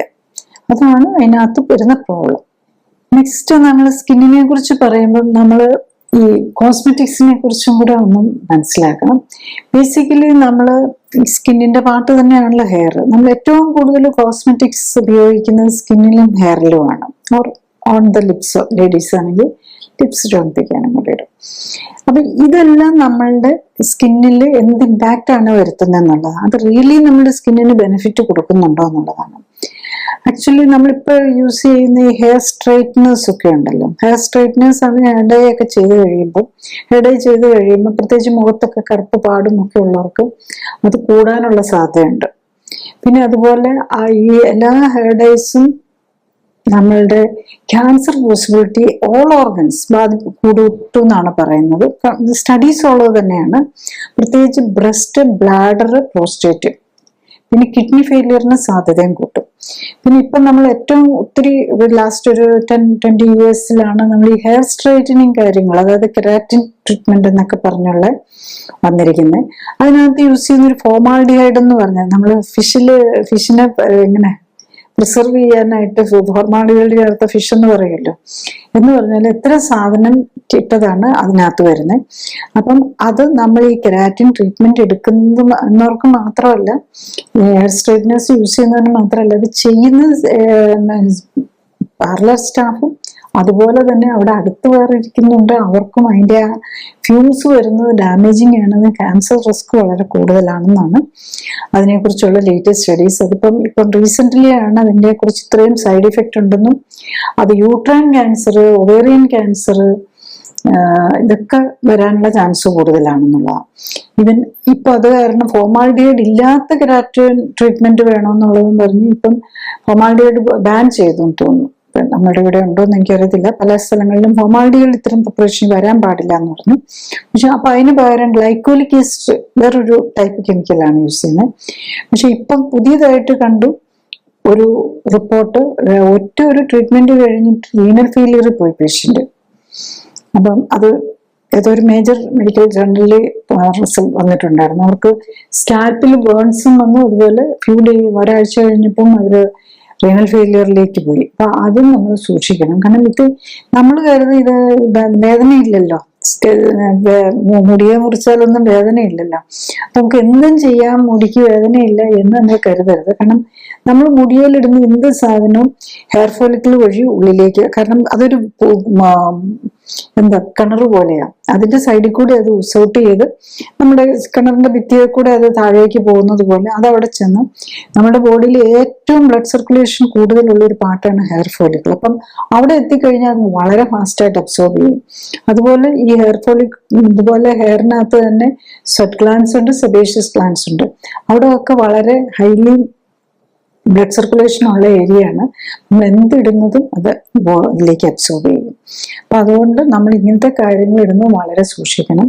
പിന്നെ നമ്മളിപ്പം ബോഡി കെയർ ആയിട്ടും ഹെയർ കെയർ ആയിട്ടും ഒക്കെ ഉപയോഗിക്കുന്ന മെയിൻലി പെട്രോളിയം പ്രോഡക്ട്സ് ആണ്, മിനറൽ ഓയില. അപ്പൊ അതും ശ്രദ്ധിക്കണം. പണ്ട് നമ്മൾ വെളിച്ചെണ്ണയും വെള്ളെണ്ണയൊക്കെ മാത്രം ഉപയോഗിച്ചിരുന്നിടത്ത് ഇപ്പൊ ഈവൻ കൊച്ചു പിള്ളേരെ ബേബി ഓയിൽ എന്നും പറഞ്ഞ് നല്ല മണമൊക്കെ ഉണ്ടാവും. പക്ഷെ അതൊക്കെ പെട്രോളിയം പ്രോഡക്ട്സ് ആണ്. പെട്രോളിയം പ്രോഡക്ട്സ് ഫൂഡാണ്, അത് അറിയാവുന്ന കാര്യമാണ്, അതില് ക്യാൻസറോജനിക് ആണെന്ന്. അപ്പൊ ഇപ്പം അതിനെക്കുറിച്ചൊക്കെ കുറെ അവയർനെസ് ഒക്കെ വന്നു തുടങ്ങുന്നുണ്ട്. വർഷങ്ങളായിട്ട് നമ്മുടെ മൾട്ടിനാഷണൽ കമ്പനീസിന്റെ ഒക്കെ മിനറൽ ഓയിലിന്റെ ബേസിലുള്ള ബേബി ഓയിലൊക്കെയാണ് നമ്മൾ ഉപയോഗിച്ചുകൊണ്ടിരുന്നത്. പക്ഷെ അതും നമുക്ക് ഡാമേജിങ് ആണ്. അപ്പൊ നമ്മൾ എന്ത് നമ്മുടെ സ്കിന്നിൽ ഇട്ടാലും അത് ന്യൂട്രിയന്റ് ആണോ എന്ന് നോക്കാം. അപ്പൊ വെളിച്ചെണ്ണ ഇട്ടാൽ കുഴപ്പമില്ല, അതൊരു ന്യൂട്രിയന്റ്, അതിന് വേറെ ഇതിന് വരുന്നില്ല. പക്ഷെ ന്യൂട്രീഷൻ ഇല്ലാത്ത എല്ലാം, എന്ത് കെമിക്കലും, മിനറൽ ഓയിൽ, പെട്രോളിയം പ്രോഡക്ട്സ് ഒക്കെ അതിനെല്ലാം ഒരു നെഗറ്റീവ് ഇഫക്റ്റ് ഉണ്ടെന്നുള്ളത് ഓർക്കണം. പിന്നെ ഇങ്ങനത്തെ സാധനത്തിനകത്തെല്ലാം, പ്രത്യേകിച്ച് നമ്മൾ ഈ മോയ്സ്ചറൈസിങ് ലോഷൻ എല്ലാം വാട്ടറാണ് മെയിൻ കണ്ടന്റ്. അപ്പൊ അതിനകത്ത് പ്രിസർവേറ്റീവ്സും കെമിക്കൽസ് ഉണ്ടാവും. ഇതെല്ലാം നമ്മുടെ ബോഡിയിലേക്ക് അബ്സോർബ് ചെയ്യും. അപ്പൊ അതുകൊണ്ട് ഇങ്ങനത്തെ സാധനങ്ങളും കൂടെ സൂക്ഷിക്കണം. പ്രത്യേകിച്ച് നമ്മൾ ഒരു സ്കിൻ ഡിസീസ് ഉള്ളവർ ഇത്തരം സാധനങ്ങൾ ഉപയോഗിക്കാതിരിക്കും. അപ്പൊ എന്ത് ചെയ്യാനാവും എന്നുള്ളതാണ്. നമുക്ക് ഇതൊക്കെയാണ്. മരുന്നുകളൊന്നും അത്ര ഇഫക്റ്റീവ് അല്ല. ചെയ്താലും മുഴുവൻ മരുന്ന് എടുക്കണം. വെരി സ്ട്രോങ് മെഡിസിൻ എടുത്തുകൊണ്ടിരുന്നാലും പല സോറിയാസിസും എക്സിമയൊക്കെ പോലുള്ള പിന്നെ ഇങ്ങനെ കണ്ടിന്യൂ ചെയ്തുകൊണ്ടിരിക്കുന്നു. അപ്പൊ എന്തുകൊണ്ടാന്ന് ചോദിച്ചു കഴിഞ്ഞാൽ ഈ രോഗങ്ങളുടെ ഒന്നും കാരണം, ഇപ്പം ഇൻഫെക്ഷൻ വന്നാൽ ശരിയാണ്, നമുക്ക് ഒരു ആന്റിബയോട്ടിക്കോ ആന്റിഫംഗലോ ഒക്കെ ഉപയോഗിച്ച് കഴിഞ്ഞാൽ മാറും. നമ്മുടെ ഇമ്മ്യൂൺ സിസ്റ്റം വലിയ കുഴപ്പമില്ല, ആരോഗ്യമുള്ള ആൾക്കാണെങ്കിൽ അത് പെർമനന്റ്ലി മാറും. ഇല്ല, നമ്മൾ വീക്ക് ആയിട്ടുള്ള ആളാണ്, മറ്റു രോഗങ്ങളുള്ള ഡയബറ്റിക് പേഷ്യന്റോ മറ്റു ലൈഫ് സ്റ്റൈൽ ഡിസീസസ് ഉള്ളവർക്കാണ് വീണ്ടും വീണ്ടും വരാനുള്ള പോസിബിലിറ്റി ഉണ്ട്. അപ്പം ബേസിക്കലി നമ്മളുടെ ഈ രോഗത്തിന്റെ എല്ലാം കാരണം ഇമ്മ്യൂൺ സിസ്റ്റത്തിന്റെ പ്രശ്നമാണ്. നമ്മുടെ ഇമ്മ്യൂൺ സിസ്റ്റം ശരിയല്ല. അതില് പ്രത്യേകിച്ചും ഈ അലർജിയിലാണെങ്കിൽ എന്താ സംഭവിക്കുന്നതെന്ന് വെച്ചാൽ നമ്മളുടെ ഇമ്മ്യൂൺ സിസ്റ്റം നോർമൽ ആയിട്ടുള്ള സാധനങ്ങളോടും കൂടി അറ്റാക്ക് ചെയ്യുക. പിന്നെ ഓട്ടോ ഇമ്മ്യൂൺ ഡിസീസിലാണെങ്കിൽ നമ്മളുടെ സെല്ലിനെ തന്നെ അറ്റാക്ക് ചെയ്യുക. അതായത് നമ്മുടെ വീടിനകത്ത് തന്നെ ഫൈറ്റ്, ഫാമിലി മെമ്പേഴ്സ് അങ്ങോട്ടും ഇങ്ങോട്ടും ഫൈറ്റ് ചെയ്യുന്നത് പോലെയാണ്. മറ്റത് അലർജിയിലാണെങ്കിൽ ഫ്രണ്ടിനെ കാണുമ്പോൾ നമ്മൾ കരുതും കുഴപ്പമില്ലാത്ത ആളാണ്, അല്ലെങ്കിൽ ഒരു ഫ്രണ്ട്ലി ആളെ കാണുമ്പോൾ നമ്മൾ ശത്രു വന്ന് കരുതി അങ്ങോട്ട് അറ്റാക്ക് ചെയ്യാൻ പോകുന്നു. മറ്റേ ഓട്ടോഇമ്യൂൺ ഡിസീസിലാണെങ്കിൽ നമ്മളുടെ ബന്ധുക്കൾ തന്നെ, അല്ലെങ്കിൽ സെയിം ഫാമിലി മെമ്പേഴ്സ് തന്നെ അറ്റാക്ക് ചെയ്യും. അപ്പൊ നമ്മളുടെ ഇമ്മ്യൂൺ സിസ്റ്റം നമ്മുടെ സ്കിന്നിനെ അറ്റാക്ക് ചെയ്യുന്നതാണ് ഈ ഏറ്റവും കൂടുതൽ മേജറായിട്ട് കാണുന്ന മിക്കവാറും ഉള്ള ഇങ്ങനെ ക്രോണിക് മാറാരോഗം പോലെയുള്ള സ്കിൻ ഡിസീസിന്റെ എല്ലാത്തിന്റെയും, പ്രത്യേകിച്ച് സോറിയാസിസ്, എക്സിമ ഒക്കെ ആ ഗ്രൂപ്പിലാണ് വരുന്നത്. അപ്പൊ അത് നമ്മുടെ ഇമ്മ്യൂൺ സിസ്റ്റം ആണ് ശരിക്കും അറ്റാക്ക് ചെയ്യുന്നത്. അപ്പൊ എന്തുകൊണ്ടാണ് നമ്മുടെ ഇമ്മ്യൂൺ സിസ്റ്റം ഇങ്ങനെ അറ്റാക്ക് ചെയ്യാൻ പോകുന്നത് എന്നുള്ളതാണ് നമ്മൾ മനസ്സിലാക്കേണ്ടത്. ബേസിക്കലി ഒന്ന്, നമ്മുടെ ബോഡിയിൽ ടോക്സിൻസ് കൂടുതൽ വരുന്നു.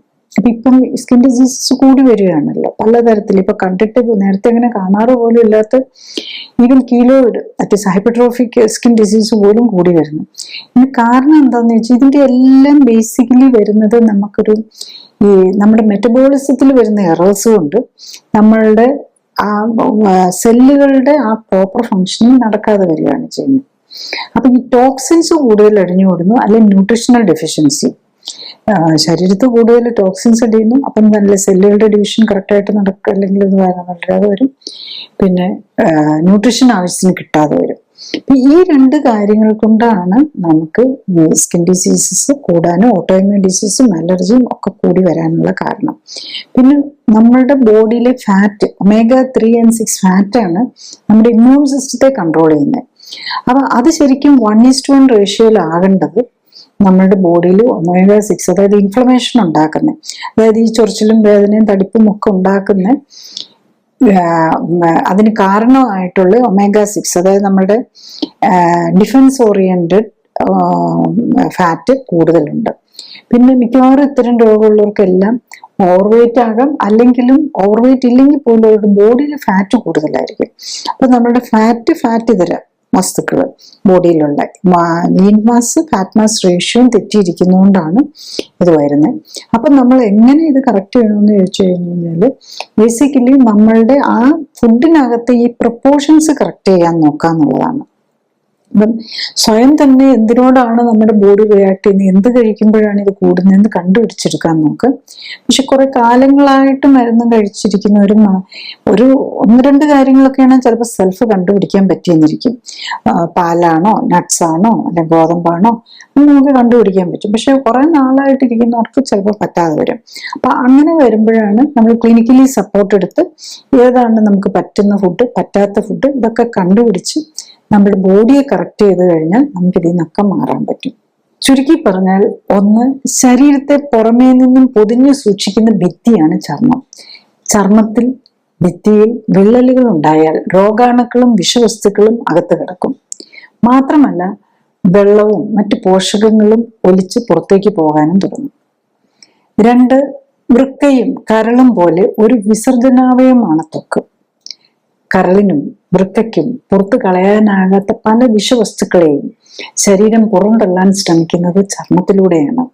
അതായത് വൃക്കയോ കരളോ തകരാറിലായാൽ വിസർജ്യ വസ്തുക്കൾ പുറത്തു കളയാൻ സഹായിക്കാൻ ചർമ്മത്തിന് സാധിക്കും. 3, കരളിനും വൃക്കയ്ക്കും പുറത്തു കളയാനാകാത്ത വിഷാംശം ശരീരത്തിൽ ഉണ്ടെങ്കിൽ അത് ചർമ്മത്തിലേക്ക് എത്തുകയും ചർമ്മത്തിൽ നിറവ്യത്യാസത്തിനും ചൊറിച്ചിലിനും ഒക്കെ കാരണമാകുകയും ചെയ്യാം. അതിനാൽ ചർമ്മത്തിൽ നിറവ്യത്യാസമോ ചൊറിച്ചിലോ അനുഭവപ്പെട്ടാൽ വൃക്കയ്ക്കോ കരളിനോ ആരോഗ്യ പ്രശ്നങ്ങൾ ഉണ്ടോ എന്ന് ചെക്ക് ചെയ്യണം. 4, ഉള്ളിലെ രോഗങ്ങളുടെ ലക്ഷണമാണ് പലപ്പോഴും ത്വക്കിലെ നിറവ്യത്യാസങ്ങൾക്കും ചൊറിഞ്ഞു പൊട്ടാനും ഒക്കെ കാരണം. SLE പോലെയുള്ള ഓട്ടോഇമ്യൂൺ രോഗങ്ങൾ, ഫുഡ് അലർജി, മരുന്നുകളോടുള്ള അലർജി, പ്രമേഹം, കൊളസ്ട്രോൾ, ക്യാൻസർ തുടങ്ങിയതിലൊക്കെ ചർമ്മത്തിൽ നിറവ്യത്യാസമോ തടുപ്പോ ചൊറിച്ചിലോ പോലുള്ള ലക്ഷണങ്ങൾ ഉണ്ടാകാം. 5, മരുന്ന് കഴിക്കുന്നവർ ചർമ്മത്തിൽ ചൊറിച്ചിലോ നിറവ്യത്യാസമോ കണ്ടാൽ ഉടൻ ഡോക്ടറെ കൺസൾട്ട് ചെയ്ത് മരുന്നിന്റെ അലർജി മൂലമല്ല ചൊറിച്ചിലും നിറവ്യത്യാസവും ഉണ്ടായത് എന്ന് ഉറപ്പുവരുത്തണം. ലക്ഷണങ്ങൾ അവഗണിച്ച് മരുന്ന് തുടർന്നാൽ ചർമ്മവും വായിലെയും കണ്ണിലെയും ശ്ലേഷ്മസ്തരവും ഒക്കെ നശിക്കുന്ന Steven Johnson syndrome, kidney failure, liver failure തുടങ്ങിയ അപകടകരമായ അവസ്ഥകളിലേക്ക് പോകാം.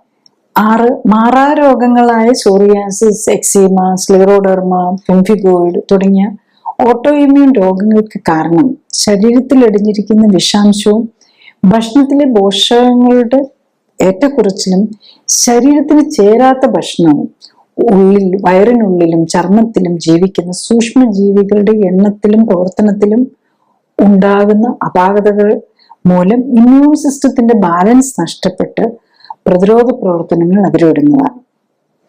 7, സോറിയാസിസ് പോലുള്ള ചർമ്മ രോഗങ്ങളുടെ കാരണം കണ്ടെത്തി പരിഹരിക്കാനായില്ല എങ്കിൽ ആർത്രൈറ്റിസ്, തൈറോയിഡൈറ്റിസ്, നെഫ്രൈറ്റിസ് പോലുള്ള മറ്റ് ഓട്ടോ ഇമ്മ്യൂൺ രോഗങ്ങളും കൂടി വരാൻ സാധ്യതയുണ്ട്. 8, വിട്ടുമാറാത്ത ഒട്ടുമിക്ക ചർമ്മരോഗങ്ങൾക്കും കാരണം ജീവിതശൈലിയിലെ അപാകതകൾ മൂലം ഉണ്ടാകുന്ന ഇമ്മ്യൂണിറ്റിയിലെ തകരാറുകളാണ്. ജീവിതശൈലിയിലെ അപാകതകൾ കണ്ടെത്തി പരിഹരിക്കാനും ഇമ്മ്യൂണിറ്റി ഉത്തമമാക്കാനും കഴിഞ്ഞാൽ മാത്രമേ രോഗങ്ങളിൽ നിന്നും മോചനം നേടാനാവൂ. 9, അസ്വസ്ഥതകൾ മാറ്റാനായി ഇമ്മ്യൂണിറ്റിയെ മരവിപ്പിക്കുന്ന സ്റ്റിറോയിഡ് മരുന്നുകളും ക്യാൻസറിനായി ഉപയോഗിക്കുന്ന മെത്തോട്രെക്സേറ്റ് പോലുള്ള ആന്റിമെറ്റബോളിക് മരുന്നുകളും ഇൻഫിക്സിമാബ് പോലുള്ള ബയോളജിക്കൽ മോഡുലേറ്റേഴ്സും ഒക്കെ ദീർഘകാലം ഉപയോഗിക്കുന്നവർക്ക് പോലും ജീവിതശൈലിയിലെ അപാകതകൾ കണ്ടെത്തി പരിഹരിക്കാനായാൽ അസ്വസ്ഥതകളിൽ നിന്നും മരുന്നുകളിൽ നിന്നും മോചനം നേടാനാവും. ഞാൻ ഈ പറഞ്ഞ കാര്യങ്ങൾ ശ്രദ്ധിച്ചു കേൾക്കാനും മനസ്സിലാക്കാനും കഴിഞ്ഞാൽ ഇത്തരം ജീവിതശൈലി രോഗങ്ങളുടെ കാരണം മനസ്സിലാക്കി അവയെ പ്രതിരോധിക്കാനും ഒരിക്കൽ വന്ന് നേരത്തെ കണ്ടെത്താനും ജീവിതശൈലിയിൽ വേണ്ട മാറ്റങ്ങൾ വരുത്തി അതിൽ നിന്നും മോചനം നേടാനും സഹായകമാകും. മരുന്നോ ഓപ്പറേഷനോ കൊണ്ട് ഇത്തരം ജീവിതശൈലി രോഗങ്ങൾ മാറ്റാനാകില്ല. കാരണം മരുന്നിന്റെയോ ഓപ്പറേഷന്റെയോ കുറവ് കൊണ്ടല്ല ഇത്തരം രോഗങ്ങൾ ഉണ്ടാകുന്നത്, മറിച്ച് ജീവിതശൈലിയിലെ അപാകതകൾ കൊണ്ടാണ്.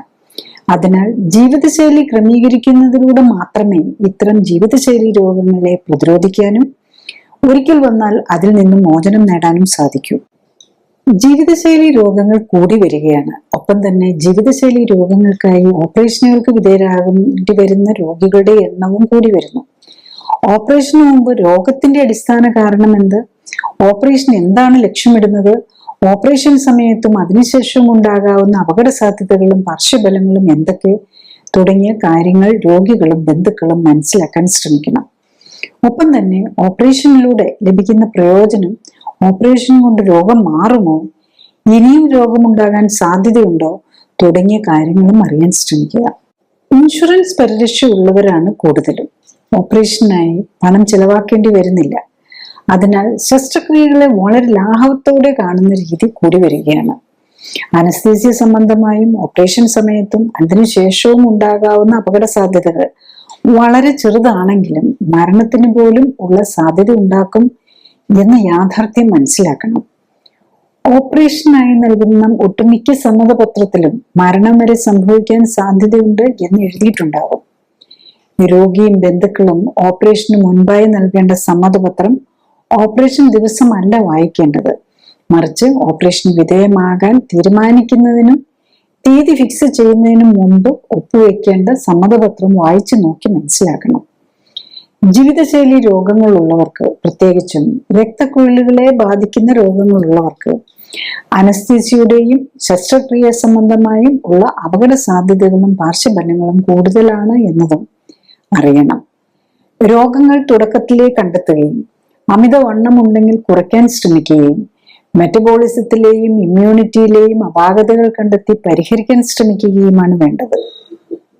അടുത്തത്, ആരോഗ്യകാര്യങ്ങളെ കുറിച്ച് സംസാരിക്കുന്ന വ്യക്തിയുടെ ശാസ്ത്രീയ അടിത്തറ വിലയിരുത്തേണ്ടതുണ്ട് എന്നതാണ്.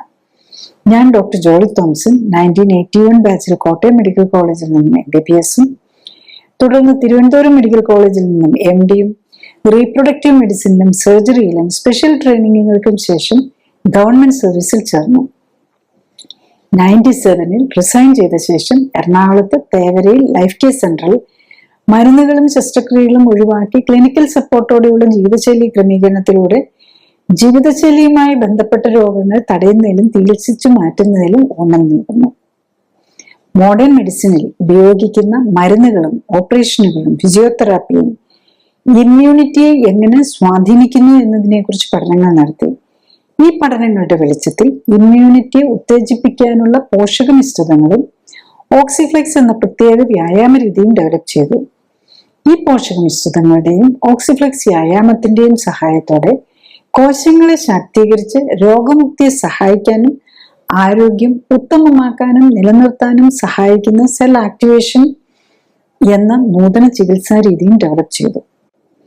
അടുത്തതായി, എന്താണ് ക്ലിനിക്കലി സൂപ്പർവൈസ്ഡ് ആൻഡ് സപ്പോർട്ടഡ് ജീവിതശൈലി ക്രമീകരണം എന്നതാണ്. ക്ലിനിക്കലി സൂപ്പർവൈസ്ഡ് ജീവിതശൈലി ക്രമീകരണത്തിൽ ശരീരഘടനയും ശരീരത്തിലെ കൊഴുപ്പിന്റെ അളവും കണ്ടെത്തുകയും ഒപ്പം തന്നെ ഉത്തമ ശരീരഘടന എന്തായിരിക്കണം എന്ന് കണ്ടെത്തുകയുമാണ് ആദ്യഘട്ടം. രണ്ടാമതായി, രക്തപരിശോധനകൾ നടത്തി ഹൃദയം, രക്തക്കുഴലുകൾ, കിഡ്നി, ലിവർ തുടങ്ങിയ അവയവങ്ങളുടെ ആരോഗ്യസ്ഥിതിയും ഇമ്മ്യൂൺ സ്റ്റാറ്റസും ഹോർമോണുകളുടെയും പോഷകങ്ങളുടെയും ലെവലും ശരീരത്തിന് ചേരുന്ന ഭക്ഷ്യവസ്തുക്കൾ ഏതൊക്കെ എന്ന് മനസ്സിലാക്കാൻ ശ്രമിക്കുകയുമാണ്. മൂന്നാമതായി, ഉത്തമ ശരീരഘടനയിൽ എത്താനായി വേണ്ട ജീവിതശൈലി ക്രമീകരണങ്ങളാണ്. രോഗിയുടെ പ്രത്യേകതകൾ അനുസരിച്ച് ഉത്തമ ന്യൂട്രീഷനും വ്യായാമവും നൽകുന്നതിനൊപ്പം ശരീരത്തിലെത്തുന്ന വിഷാംശം കുറയ്ക്കാനുമാണ് ഇതിൽ ശ്രമിക്കുന്നത്. ശരീരകോശങ്ങൾക്ക് പ്രവർത്തിക്കാൻ ഉത്തമമായ സാഹചര്യം ഒരുക്കുന്നതിലൂടെ ജീവനാധാരമായ മെറ്റബോളിക് അഥവാ രാസപ്രവർത്തനങ്ങളുടെ സമതുലിതാവസ്ഥ വീണ്ടെടുക്കുകയും നിലനിർത്തുകയുമാണ് ലക്ഷ്യം. ജീവിതശൈലി ക്രമീകരണത്തിലൂടെ രക്തയോട്ടവും മെറ്റബോളിക് പ്രവർത്തനങ്ങളും ഹോർമോൺ ബാലൻസും ഇമ്മ്യൂണിറ്റിയും ശരീരഘടനയും ഉത്തമമാക്കാനും നിലനിർത്താനും കഴിഞ്ഞാൽ ഒട്ടുമിക്ക ജീവിതശൈലി രോഗങ്ങളെയും പ്രതിരോധിക്കാനാകും. മാത്രമല്ല, വർഷങ്ങളായി മരുന്ന് കഴിക്കുന്നവർക്ക് പോലും രോഗം മൂർച്ഛിച്ച് അവയവങ്ങൾ തീരെ നശിക്കുന്നതിന് മുൻപെങ്കിലും കേടായ ശരീരകോശങ്ങളുടെ പുനർനിർമ്മിതിക്ക് ആവശ്യമായ പോഷകങ്ങൾ നൽകാനും വിഷാംശം ശരീരത്തിൽ എത്തുന്നത് തടയാനും ശരീരകോശങ്ങളെ എല്ലാം ഉത്തേജിപ്പിക്കാനുതകുന്ന വ്യായാമത്തിലൂടെ എല്ലാ ശരീരകോശങ്ങൾക്കും വേണ്ട രക്തയോട്ടം ലഭിക്കുന്നു എന്നുറപ്പാക്കാനും വേണ്ട ജീവിതശൈലി ക്രമീകരണത്തിന് തയ്യാറായാൽ പ്രമേഹവും പ്രഷറും ഹൃദ്രോഗവും അലർജിയും ആസ്മയും ആർത്രൈറ്റിസും ക്യാൻസറും പോലുള്ള ഒട്ടുമിക്ക ജീവിതശൈലി രോഗങ്ങളിൽ നിന്നും അവയ്ക്കായി കഴിക്കുന്ന മരുന്നുകളിൽ നിന്നും വേണ്ടിവരാവുന്ന ഓപ്പറേഷനുകളിൽ നിന്നും ഒക്കെ മോചനം നേടാനും കഴിയുന്നതേ ഉള്ളൂ. Next, clinically supported life style correction കൊണ്ട് ഈ സ്കിൻ ഡിസോർഡേഴ്സ് ഉള്ള പേഷ്യൻസിന് എന്താണ് ബെനിഫിറ്റ് എന്നുള്ളതാണ്. ഇപ്പൊ നമ്മൾ യൂഷ്വലി സ്കിന്നിന് ഇപ്പൊ സോറിയാസിസോ അല്ലെങ്കിൽ എക്സീമയോ മാത്രമായിട്ട് ആരെയും കാണാറില്ല. കൂടുതൽ പേർക്കും ഓൾറെഡി സ്കിൻ ഡിസീസ്, പ്രത്യേകിച്ച് ഓട്ടോഇമ്യൂൺ ഡിസീസ് വന്നിട്ടുണ്ടെങ്കിൽ അവർക്ക് മറ്റു രോഗങ്ങളും ഉണ്ടാവും. മിക്കവാറും തൈറോയിഡൈറ്റിസ് ഉണ്ടാവും, ചിലപ്പോൾ കിഡ്നിയെ ബാധിച്ചിട്ടുണ്ടാവും, ഓൾറെഡി ഡയബറ്റീസ് ഉണ്ടാവും. അങ്ങനെ മൾട്ടിപ്പിൾ രോഗമായിട്ടാണ് സാധാരണ നമ്മൾ ഇതിൽ കാണുന്നത്. നമ്മൾ ഇതിൽ എന്താ ചെയ്യുന്നതെന്ന് ചോദിച്ചാൽ, നമ്മൾ രോഗത്തിന്റെ ലക്ഷണത്തെ അല്ല, നമ്മൾ സാധാരണ മരുന്നുകൾ കൊടുക്കുന്നത് രോഗലക്ഷണങ്ങൾ കുറയ്ക്കാനാണ്. അപ്പൊ സ്റ്റിറോയിഡ് കൊടുക്കുന്നത് ആന്റി ഇൻഫ്ലമേറ്ററി ആണ്. ആ ഇൻഫ്ലമേഷൻ കൊണ്ട് വരുന്ന ചൊറിച്ചില്, തടിപ്പ്, ചുമപ്പ്, വേദന ഇതൊക്കെ കുറയ്ക്കാന്നുള്ളതാണ്. പക്ഷെ clinically support life style correction അങ്ങനെയല്ല. നമുക്ക് ബോഡിയിൽ കിടക്കുന്ന എക്സസ് ടോക്സിൻ ഉണ്ടെങ്കിൽ അത് ഒഴിവാക്കുക, അതുപോലെ ന്യൂട്രീഷൻ കറക്റ്റായിട്ട് കൊടുക്കുക. ഒരു സെല്ല് ഡാമേജ് ആയ പുതിയത് വരണമെന്നുണ്ടെങ്കിൽ പുതിയത് ഉണ്ടാക്കുമ്പോൾ അത് കറക്റ്റ് ആയിട്ടുള്ളത് വേണം. സ്കിൻ ഓൾറെഡി ഡാമേജ് ആണല്ലോ.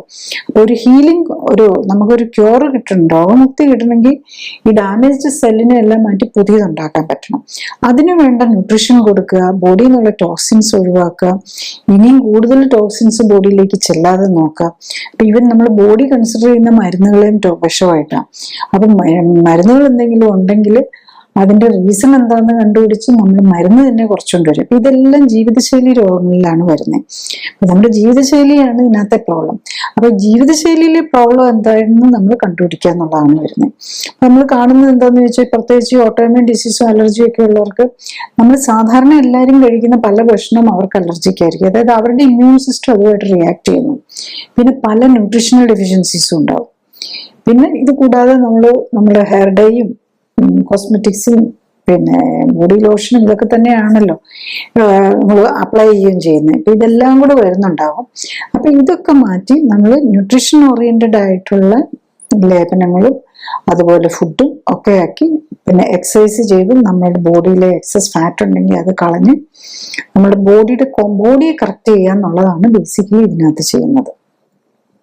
അതിനുവേണ്ടി നമ്മൾ യൂസ് ചെയ്യുന്നത് സ്പെഷ്യൽ ഫുഡും സ്പെഷ്യൽ എക്സസൈസും, അതും ജെന്റിലായിട്ടുള്ള, എല്ലാവരും പേഷ്യൻസ് ആണല്ലോ, അപ്പം ജെന്റിലായിട്ട് അവരെ കൊണ്ട് ചെയ്യാൻ പറ്റുന്ന എക്സസൈസ് ചെയ്ത് നമ്മുടെ ബോഡിയെ കറക്റ്റ് ചെയ്യുക എന്നുള്ളതാണ് ഇതിനകത്ത് ചെയ്യുന്നത്.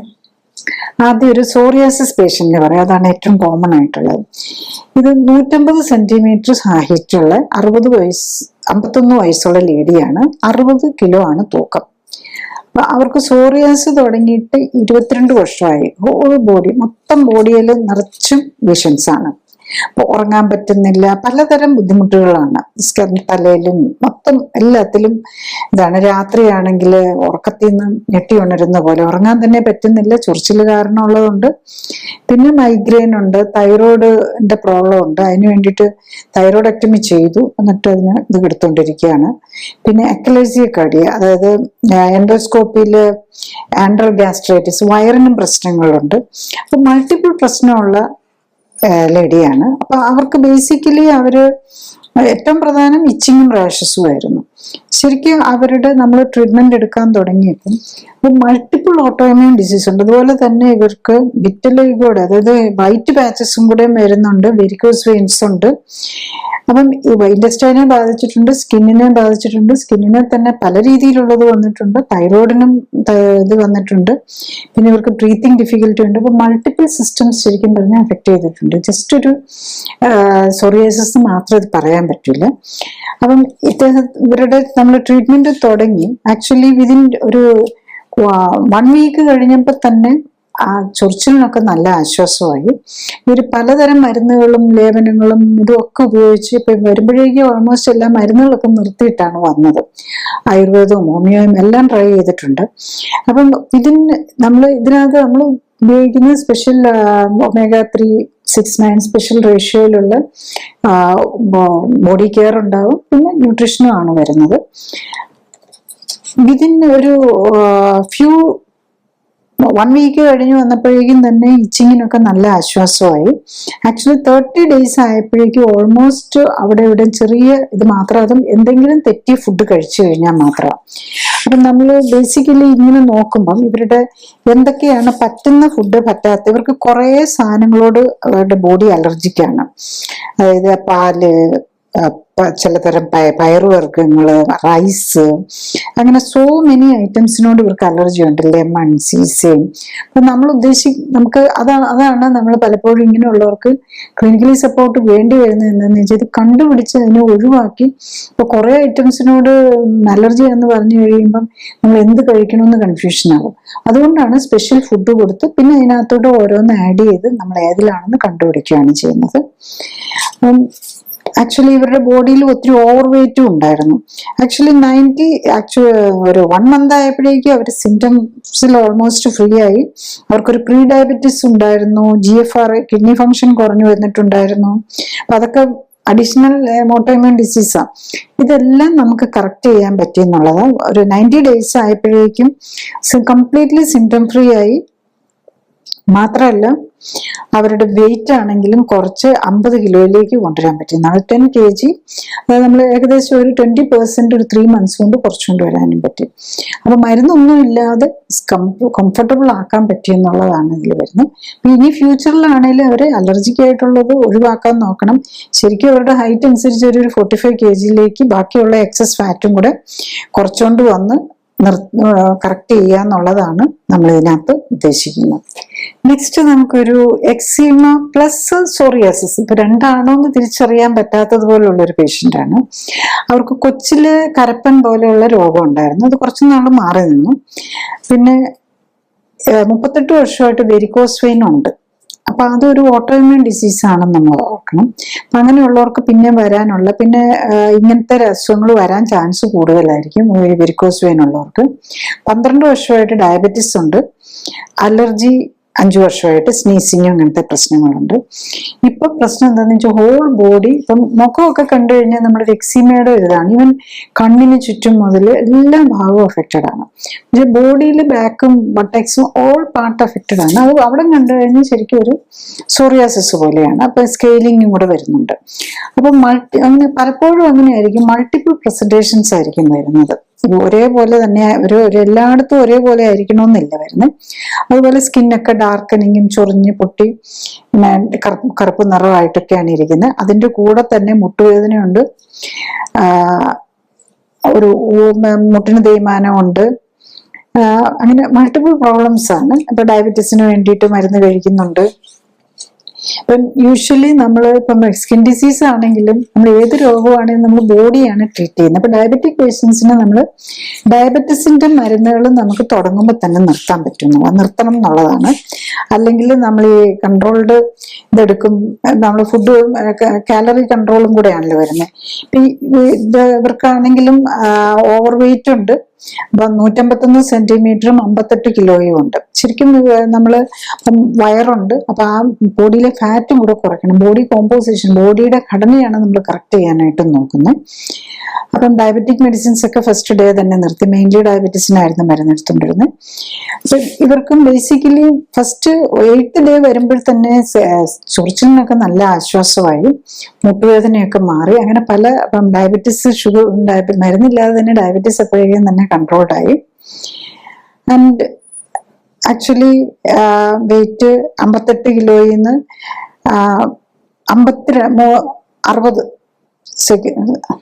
60 ദിവസം ആയപ്പോഴേക്കും 53 കിലോയിലേക്ക് വന്നു. 90 days ആയപ്പോഴേക്കും 51.5. 50.5 അത്രയിലേക്ക് കുറച്ചുകൊണ്ട് വരാൻ പറ്റിയെന്നുള്ളത്. അപ്പോഴേക്കും ആക്ച്വലി വരുമ്പം വിത്ത് മെഡിസിൻ HbA1c 8.2 ഉണ്ടായിരുന്നത് 60 ആയപ്പോഴേക്കും 7 ആയി, 90 ആയപ്പോഴേക്കും 6.4ലേക്ക് കൊണ്ടുവന്നു എന്നുള്ളത്. അപ്പൊ വെയിറ്റ് കുറയുന്നതുകൊണ്ട് അതനുസരിച്ച് ഈ അതുപോലെ വെരിക്കോസ് വെയിൻ കാരണം കാലൊക്കെ കറുത്തിരുന്നതാണ്. അപ്പം വെരിക്കോസ് വെയിന്റെയും അസ്വസ്ഥതകൾ മാറി, മുട്ടുവേദന മാറി. അപ്പൊ എല്ലാ കാര്യങ്ങൾക്കുമാണ് ഇതിനകത്ത് ഈ ലൈഫ് സ്റ്റൈൽ കറക്റ്റ് ചെയ്യുമ്പോൾ നമുക്ക് ബോഡിക്ക് ഹോളാണ് അതിന്റെ ബെനിഫിറ്റ് കിട്ടുന്നത്. അല്ലാതെ സ്കിന്നിന് മാത്രമല്ല, ഡയബറ്റീസ് ഉണ്ടെങ്കിൽ അത് മാറും, പ്രഷർ ഉണ്ടെങ്കിൽ അത് മാറും. ആ രീതിയിലുള്ള ഒരു ബെനിഫിറ്റ് ആണ് ഇതിൽ വരുന്നത്. അപ്പോൾ നെക്സ്റ്റ് ഒരു 15 വയസ്സുള്ള കുട്ടിയാണ്.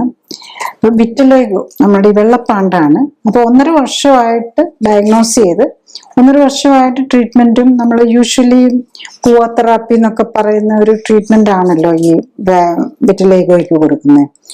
ഒരു മരുന്ന് കഴിച്ചിട്ട് സൂര്യപ്രകാശത്തിലിരിക്കുക, ട്രയോക്സലാൻ ഒരു മെഡിസിൻ ആണ്. അത് കഴിക്കുക. പിന്നെ അതുപോലെ അതിന്റെ ഓയിൻമെന്റ് ഉണ്ടാവും, അത് ഇട്ടിട്ട് അല്ലെ ലോഷൻ ഇട്ടിട്ട് നമ്മൾ സൂര്യപ്രകാശത്തിലിരിക്കുക എന്നുള്ളതാണ് ചെയ്യുന്നത്. അപ്പം ഇത് കൊച്ചുകുട്ടിയാണെന്ന് ഓർക്കണം. അപ്പം ഇതിന്റെ പ്രോബ്ലം എന്താന്ന് വെച്ചാൽ കുറച്ച് കുറവ് വന്നിട്ടുണ്ട്. ഒത്തിരി അങ്ങ് എസ്റ്റാബ്ലിഷ് ചെയ്യുന്നതിന് മുമ്പ് തുടങ്ങിയപ്പോൾ തന്നെ ഒരു ട്രീറ്റ്മെന്റ് സ്റ്റാർട്ട് ചെയ്തു. അപ്പം അവർ ട്രീറ്റ്മെന്റ് തുടങ്ങി കഴിഞ്ഞിട്ട് കുറെ കുറഞ്ഞിട്ടുണ്ട്. പക്ഷെ കംപ്ലീറ്റ് 1.5 വർഷമായിട്ട് ട്രീറ്റ്മെന്റ് ഉണ്ടെങ്കിൽ മാറിയിട്ടില്ല. പക്ഷെ ഇപ്പോൾ മൊത്തത്തിൽ അവൻ കറക്കാൻ തുടങ്ങി. നല്ല നിറം ഉണ്ടായിരുന്ന കുട്ടിയാണ്. മൊത്തത്തിൽ അത് കാരണം ഈ മരുന്ന് കഴിക്കുന്നുണ്ടല്ലോ, എന്നിട്ട് സൂര്യപ്രകാശത്തിലൂടെ ഇരിക്കുമ്പോൾ ബാക്കിയുള്ളവരും കൂടെ കറക്കാൻ തുടങ്ങുന്നു. അതായിരുന്നു ഇവരുടെ ഒരു പ്രോബ്ലം ഉണ്ടായിരുന്നു. അപ്പൊ ഈ കുട്ടിയുടെ നമ്മൾ ശീസുള്ളി 15 വയസ്സ്, 174 സെന്റിമീറ്റർ, 55 കിലോയേ ഉള്ളൂ. ഓവർ വെയിറ്റ് ഒന്നുമില്ല.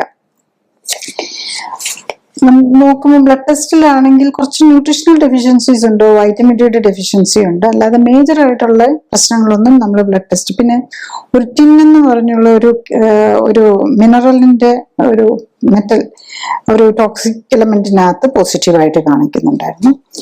അപ്പം കുട്ടിയുടെ നമ്മൾ ട്രീറ്റ്മെന്റ് തുടങ്ങി കഴിഞ്ഞ് കൊച്ചുകുട്ടിയാണെങ്കിൽ പോലും എല്ലാം നല്ല കറക്റ്റായിട്ട് നോക്കുന്നതാണ്. അതിന്റെ പേരൻസും അതുപോലെ സപ്പോർട്ടീവ് ആയിരുന്നുകൊണ്ടാണ് അവന് മാറണമെന്ന് ആഗ്രഹമുണ്ട്. ആൺകുട്ടിയാണ്. അപ്പം ആക്ച്വലി ഒരു മാസത്തായപ്പോഴേക്കും തന്നെ നമുക്ക് ഓൾറെഡി എടുത്തുകൊണ്ടിരുന്ന മരുന്നൊക്കെ കുറച്ചുകൊണ്ട് വന്നു. മരുന്ന് വെയിൽ കൊള്ളലും അങ്ങനെ വെയിൽ കൊള്ളുന്നുണ്ട്. പക്ഷെ നമ്മൾ കൊടുക്കുന്ന സ്പെഷ്യൽ ന്യൂട്രീഷൻ ഓയിൽ അപ്ലൈ ചെയ്തിട്ട് മാത്രമേ വെയിൽ കൊള്ളുന്നുള്ളൂ. മറ്റേ മരുന്നൊക്കെ നിർത്തി. 3 months ആയപ്പോഴേക്കും കംപ്ലീറ്റ് 1.5 വർഷമായിട്ട് ട്രീറ്റ് ചെയ്തിട്ട് മാറാത്തതാണ്. സ്കിൻ മൊത്തത്തില് 3 മാസം ആയപ്പോഴേക്കും കംപ്ലീറ്റ് ആയിട്ട് ക്ലിയർ ആയെന്ന് മാത്രമല്ല, 1.5 വർഷമായിട്ട് മരുന്നും എടുത്ത് വെയിലും കൊണ്ടൊക്കെ ഇരുന്നാലും മാറിയില്ല എന്ന്.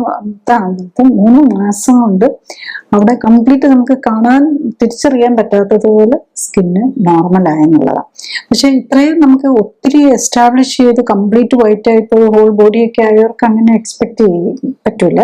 ഇത് തുടക്കം ആയതുകൊണ്ടും കുറച്ച് ഏരിയ ഉള്ളതുകൊണ്ടും അത്രയും ഭാഗത്തെ ഇമ്മ്യൂൺ സിസ്റ്റത്തെ മാത്രം കറക്റ്റ് ചെയ്താൽ മതിയല്ലോ. അതും കംപ്ലീറ്റ് ഡാമേജ് ആയി പോയിട്ടുണ്ടായിരുന്നില്ല. അതുകൊണ്ടാണ് ഇത്ര ഫാസ്റ്റ് ആയിട്ട് റിസൾട്ട് വരാൻ കാരണം. മരുന്നൊന്നും ഇല്ലാതെ തന്നെ കംപ്ലീറ്റ് ക്ലിയർ ആയി. വിതിൻ മോന്റെ ശരിക്കും അങ്ങനെ ഓവർ വെയിറ്റ് ഒന്നും ഇല്ലാത്തതുകൊണ്ട് വെയിറ്റ് റിഡക്ഷനോ അങ്ങനെ ഒന്നും വേണ്ടി വന്നില്ല. പക്ഷെ തുടങ്ങുമ്പം ഫാറ്റിന്റെ അളവിൽ കുറച്ചുകൊണ്ട് വന്നു. കുറച്ച് ഫാറ്റ് കൂടുതലുണ്ടായിരുന്നു, അത് കുറച്ചു. മറ്റേ സ്കിന്നും കളർ ക്ലിയർ ആയി. അപ്പം കുട്ടിക്കും ആണെങ്കിലും പല സാധനങ്ങളോടും അലർജി ഉണ്ടായിരുന്നു. അതായത് മിൽക്ക്, ടൊമാറ്റോ, എഗ്, ഓറഞ്ച്, അങ്ങനെ പല സാധനങ്ങളോടും അലർജി ഉണ്ട്. ഇതൊക്കെ ഇനി ഫ്യൂച്ചറിൽ ഒഴിവാക്കണം. അതാണ് ഇതിനകത്ത് ഫ്യൂച്ചറിൽ നോക്കണ്ടേ. ഇപ്പൊ എല്ലാം ക്ലിയർ ആയി. പക്ഷെ നമ്മൾ ഈ ജങ്ക് ഫുഡ്, കളറും പ്രിസർവേറ്റീവ്സും ഇട്ടത്, ഈ നമ്മളുടെ ബോഡിക്ക് പറ്റാത്ത സാധനങ്ങൾ, ഇതൊക്കെ ഇനി ഫ്യൂച്ചറിൽ ഒഴിവാക്കണം. അല്ലെങ്കിൽ ചിലപ്പോൾ തിരിച്ചു വരാനുള്ള, പിന്നെ ഓവർ വെയിറ്റ് ഗെയിൻ ഒക്കെ വന്നു കഴിഞ്ഞ് കഴിഞ്ഞാൽ വരാനുള്ള പോസിബിലിറ്റി ഉണ്ട്. പക്ഷെ നമ്മൾ സൂക്ഷിക്കുക. അപ്പൊ നമ്മളുടെ ബോഡിക്ക് വേണ്ട എന്താണെന്ന് മനസ്സിലാക്കുക എന്നുള്ളതാണ് ഇതിനകത്ത് വരുന്നത്. നെക്സ്റ്റ് കുറച്ചും കൂടി ഒരു റയർ ഡിസീസാണ് ഇത്. 30 വയസ്സുള്ള യങ് മാനാണ്. 151 സെന്റിമീറ്റർ ഹൈറ്റ്, 56 കിലോ ആണ് തൂക്കം വരുന്നിരിക്കുന്നത്. ഇദ്ദേഹത്തിന്റെ പ്രോബ്ലം എന്താന്ന് വെച്ച് കഴിഞ്ഞാൽ കീലോയിഡ് ആണ്. അതായത് ഹൈപ്പർട്രോഫിക് ഒരു ഡിസീസ്. അതായത് നമ്മൾ ക്യാൻസർ എന്ന് പറയുമ്പോൾ നമ്മൾ ഒരുതരം ട്യൂമറാണ്, അത് സ്പ്രെഡ് ചെയ്യുന്നത്. ഇത് അങ്ങനെയില്ല, പക്ഷെ ഇത് ലോക്കലി സ്പ്രെഡ് ചെയ്യുന്നതാണ്. അപ്പൊ അതിപ്പം ഞാനൊന്ന് പഠിക്കുന്ന കാലത്തൊന്നും അങ്ങനെ കണ്ടിട്ടില്ല. ആ കീലോയിഡ് എന്ന് പറഞ്ഞാൽ നമ്മൾ ഈ ലേഡീസിനൊക്കെ ചെവിയില് കമ്മലിന് വേണ്ടിയിട്ട് ഇതിട്ടിട്ട് അതിൽ തടിപ്പ് വരുന്നതൊക്കെ നമ്മൾ കണ്ടിട്ടുള്ളൂ. പക്ഷെ ഇങ്ങനത്തെ കുറെ പല പേഷ്യൻസിനും ഇപ്പൊ കാണുന്നുണ്ടെന്നുള്ളതാണ്. അപ്പം ഇദ്ദേഹത്തിന്റെ എന്താന്ന് വെച്ചാൽ ചെസ്റ്റിലുണ്ട്, അതായത് നമ്മൾ ഈ സ്റ്റേർണം എന്ന് പറയുന്ന നെഞ്ചിന് മുമ്പിലത്തെ മസിൽ, അവിടെയാണ് ഏറ്റവും കൂടുതൽ വരുന്നത്. ഇത് കൂടാതെ ഹോൾ ബോഡി, പ്രത്യേകിച്ച് ബാക്കും കയ്യിലും എല്ലാം ചെറിയ ചെറിയ ചെറിയ കീലോയിഡ് ലീഷൻസ്, കീലോയിഡ് പാപ്പിൾസ് എന്ന് പറയും. അപ്പം അത്രയും പ്രായമല്ലേ ആയുള്ളൂ. അപ്പൊ ഇത് തുടങ്ങിയിട്ട് സ്കിൻ ഡിസീസ് തുടങ്ങിയത് ശരിക്കും 15 വയസ്സുള്ളപ്പോൾ തുടങ്ങി. ഇപ്പൊ 15 വർഷത്തോളമായി. അപ്പൊ അപ്പോഴാണ് ഇത്ര ഈ നിലയിലേക്കായത്. ഇപ്പൊ മാരേജ്, അതുകൊണ്ട് ഇത്രയും പ്രോബ്ലംസ് ഉള്ളതുകൊണ്ട് മാരേജ് അങ്ങനത്തെ ഒന്നും പറ്റുന്നില്ല എന്നൊക്കെ ഉള്ള ഒരു ഫിയറും അങ്ങനത്തെ കാര്യങ്ങളാണ്. കാരണം ഇത് കണ്ടാല് അത് മാത്രമല്ല, ഹോൾ ബോഡിയിൽ കൊച്ചു ഇതാണ്. കണ്ടു കഴിഞ്ഞാൽ നമുക്ക് പറയാം, ഒറ്റ നോട്ടത്തിൽ നമ്മളിത് എന്താണെന്ന് പിടികിട്ടാതെ വരും. പക്ഷെ നമ്മൾ ഇത് കാണുമ്പോൾ അറിയാം കിലോയിഡ് ആണെന്നുള്ളത്. ആക്ച്വലി ഇദ്ദേഹത്തിന്റെ എങ്ങനെയായിരുന്നു ചോദിച്ചു കഴിഞ്ഞാല് ബെനിഫിറ്റ് എന്ന് പറഞ്ഞു കഴിഞ്ഞാൽ ഇതൊക്കെ ലീഷൻസ് അങ്ങനെ വലിയ സിംറ്റംസ് ഉണ്ടായിരുന്നില്ല. സോറിയാസിസും എക്സിലും അത്ര ചൊറിച്ചിലൊന്നും അതിനില്ല. പക്ഷെ ചൊറിച്ചിലുണ്ട്, മൈൽഡ് ആയിട്ടുള്ളതും ഉണ്ടായിരുന്നുള്ളൂ. അപ്പൊ അതുകൊണ്ട് ഫാസ്റ്റ് ആയിട്ട് തന്നെ കംപ്ലീറ്റ് സിംറ്റമാറ്റിക് റിലീഫ് വന്നു. അപ്പം ഇദ്ദേഹം ഈ പറഞ്ഞ പോലെ വെയിറ്റ് കുറയ്ക്കാൻ ഇച്ചിരി മടിയായിരുന്നു. എന്നാലും 90 days ആയപ്പോഴേക്കും 55-ന്ന് 50 കിലോയിലേക്ക് എത്തിയുള്ളൂ എന്നുള്ളതാണ്. അപ്പൊ ഒരു ഷോർട്ടാണ്, മേലാണേലും ഷോർട്ടാണ്. അപ്പം അതില് 50 കിലോയിലെ 51 കിലോയിലേക്ക് വന്നപ്പോഴേക്കും 16.2 ഫാറ്റിന്റെ ലെവലും കുറച്ചുകൊണ്ട് വന്നു. ആക്ച്വലി 16.7 ശരിക്കും ഫാറ്റിന്റെ ലെവല് ഈ ഇദ്ദേഹത്തിന് ശരിക്കും പറഞ്ഞു കഴിഞ്ഞാൽ ഒരു 15 താഴെ, അറൗണ്ട് ഒരു 10-12 കൊണ്ടുവന്നാലേ ഇനിയും ഇത് പ്രോഗ്രസ് ചെയ്യാതിരിക്കുള്ളൂ. അപ്പൊ ഇപ്പം ഈ 3 months ആയപ്പോഴേക്കും ആ നെഞ്ചിന് മുമ്പിലുള്ള ഒരു ഫ്യൂ ലൈൻസ് ഉണ്ട്, അതിങ്ങനെ ഒരുതരം ഹൊറിസോണ്ടൽ ലൈൻസ്, ഇങ്ങനെ പാരലായിട്ടുള്ള ലൈൻ പോലെയുള്ള ഒരു ഫ്യൂ ഉണ്ട്. ബാക്കിയുള്ളത് ഓൾമോസ്റ്റ് എല്ലാം ക്ലിയർ ആയെന്നുള്ളതാണ്. അപ്പൊ ഇതിനകത്തും നമ്മൾ ഇവിടെയും ഈ നമ്മുടെ ബോഡിയിലെ എക്സസ് ഫാറ്റ് ഉള്ളത് കളയണം. അതുപോലെ തന്നെ നമ്മൾ പറ്റാത്ത ഫുഡ്, ഇപ്പം നമ്മൾ ഇവിടെ ഒത്തിരി പേർക്കും കാണുന്നുണ്ട് മിൽക്കും എഗ്ഗും ഒക്കെ അലർജി. എനിക്ക് തോന്നുന്നു നമ്മൾ ഈ എല്ലാം ആർട്ടിഫിഷ്യലി ഫോംഡ് ആണല്ലോ, പാലൊക്കെ ആകെ മാറിപ്പോയില്ല, പഴയ പാലൊന്നും അല്ലാത്തതുകൊണ്ടാവാം.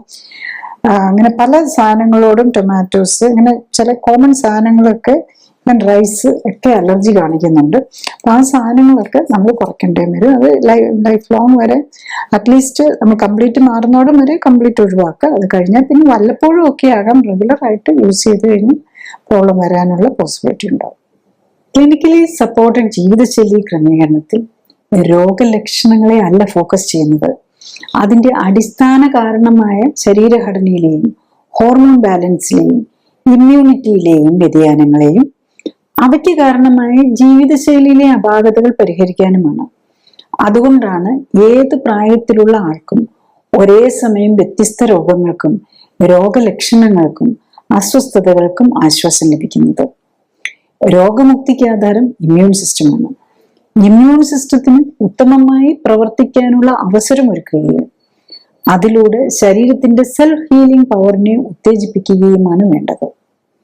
സ്വയം ജീവിതശൈലി ക്രമീകരിച്ച് ആരോഗ്യം ഉത്തമമാക്കി നിലനിർത്താനാണ് എല്ലാവരും ശ്രമിക്കേണ്ടത്. അതിന് കഴിയാതെ വരികയോ ഹൃദ്രോഗവും ക്യാൻസറും പോലുള്ള മാരക രോഗങ്ങൾ സംശയിക്കപ്പെടുമ്പോഴും ഒന്നിൽ കൂടുതൽ രോഗങ്ങളുള്ളവർക്കും മരുന്നുകൾ ദീർഘകാലം ഉപയോഗിക്കേണ്ടി വരുന്നവർക്കും മരുന്നുകൾ കൊണ്ടും അസ്വസ്ഥതകൾ മാറ്റാൻ കഴിയാതെ വരുമ്പോഴും ഓപ്പറേഷൻ ആവശ്യമായി വരുന്നവർക്കും ആണ് ക്ലിനിക്കൽ സപ്പോർട്ടോടെയും സൂപ്പർവിഷനോടെയും ഉള്ള ജീവിതശൈലി ക്രമീകരണം ആവശ്യമായി വരുന്നത്. ക്ലിനിക്കൽ സപ്പോർട്ടോടെയുള്ള ജീവിതശൈലി ക്രമീകരണത്തിന്റെ വിവിധ വശങ്ങളെക്കുറിച്ച് കൂടുതൽ വിവരങ്ങൾ വെബ്സൈറ്റിൽ നിന്നും യൂട്യൂബിൽ നിന്നും അറിയാനാകും. ഓരോ രോഗത്തിന്റെയും കാരണം, രോഗലക്ഷണങ്ങൾ മനസ്സിലാക്കി രോഗം എങ്ങനെ തുടക്കത്തിലേ കണ്ടെത്താം, വേണ്ടിവരാവുന്ന പരിശോധനാ രീതികളുടെയും ചികിത്സാ രീതികളുടെയും ഗുണദോഷങ്ങൾ, പാർശ്വഫലങ്ങൾ, അപകട സാധ്യതകൾ തുടങ്ങിയവയ്ക്കൊപ്പം ജീവിതശൈലിയുമായി രോഗത്തിനുള്ള ബന്ധത്തെയും ജീവിതശൈലി ക്രമീകരണത്തിന്റെ പ്രാധാന്യത്തെയും ശാസ്ത്രീയ വശങ്ങളെയും ക്ലിനിക്കൽ സപ്പോർട്ടോടെയുള്ള ജീവിതശൈലി ക്രമീകരണത്തെയും കുറിച്ച് വിശദീകരിക്കുന്ന വീഡിയോകൾക്കായി പ്ലേലിസ്റ്റ് കാണുക. ഒരു വ്യക്തിക്ക് ഒന്നിൽ കൂടുതൽ രോഗങ്ങളും ഒരേ രോഗത്തിന് പലതരം പരിശോധനാ രീതികളും ചികിത്സാ രീതികളും ഉള്ള ഇക്കാലത്ത് രോഗത്തിന്റെ പ്രത്യേകതകളും പരിശോധനകളുടെയും മരുന്നുകളുടെയും ഓപ്പറേഷനുകളുടെയും ഒക്കെ പാർശ്വഫലങ്ങളെക്കുറിച്ചും അപകട സാധ്യതകളെക്കുറിച്ചും അറിവുണ്ടാകേണ്ടത് ആരോഗ്യ സംരക്ഷണത്തിന് അനിവാര്യമാണ്. വ്യക്തമായ ശാസ്ത്രീയമായ അറിവുണ്ടായാൽ മാത്രമേ രോഗമുക്തിക്കുതകുന്ന ചികിത്സ തിരഞ്ഞെടുക്കാനും ആരോഗ്യത്തോടെയുള്ള ദീർഘായുസ് സാധ്യമാക്കാനും കഴിയൂ. Thank you.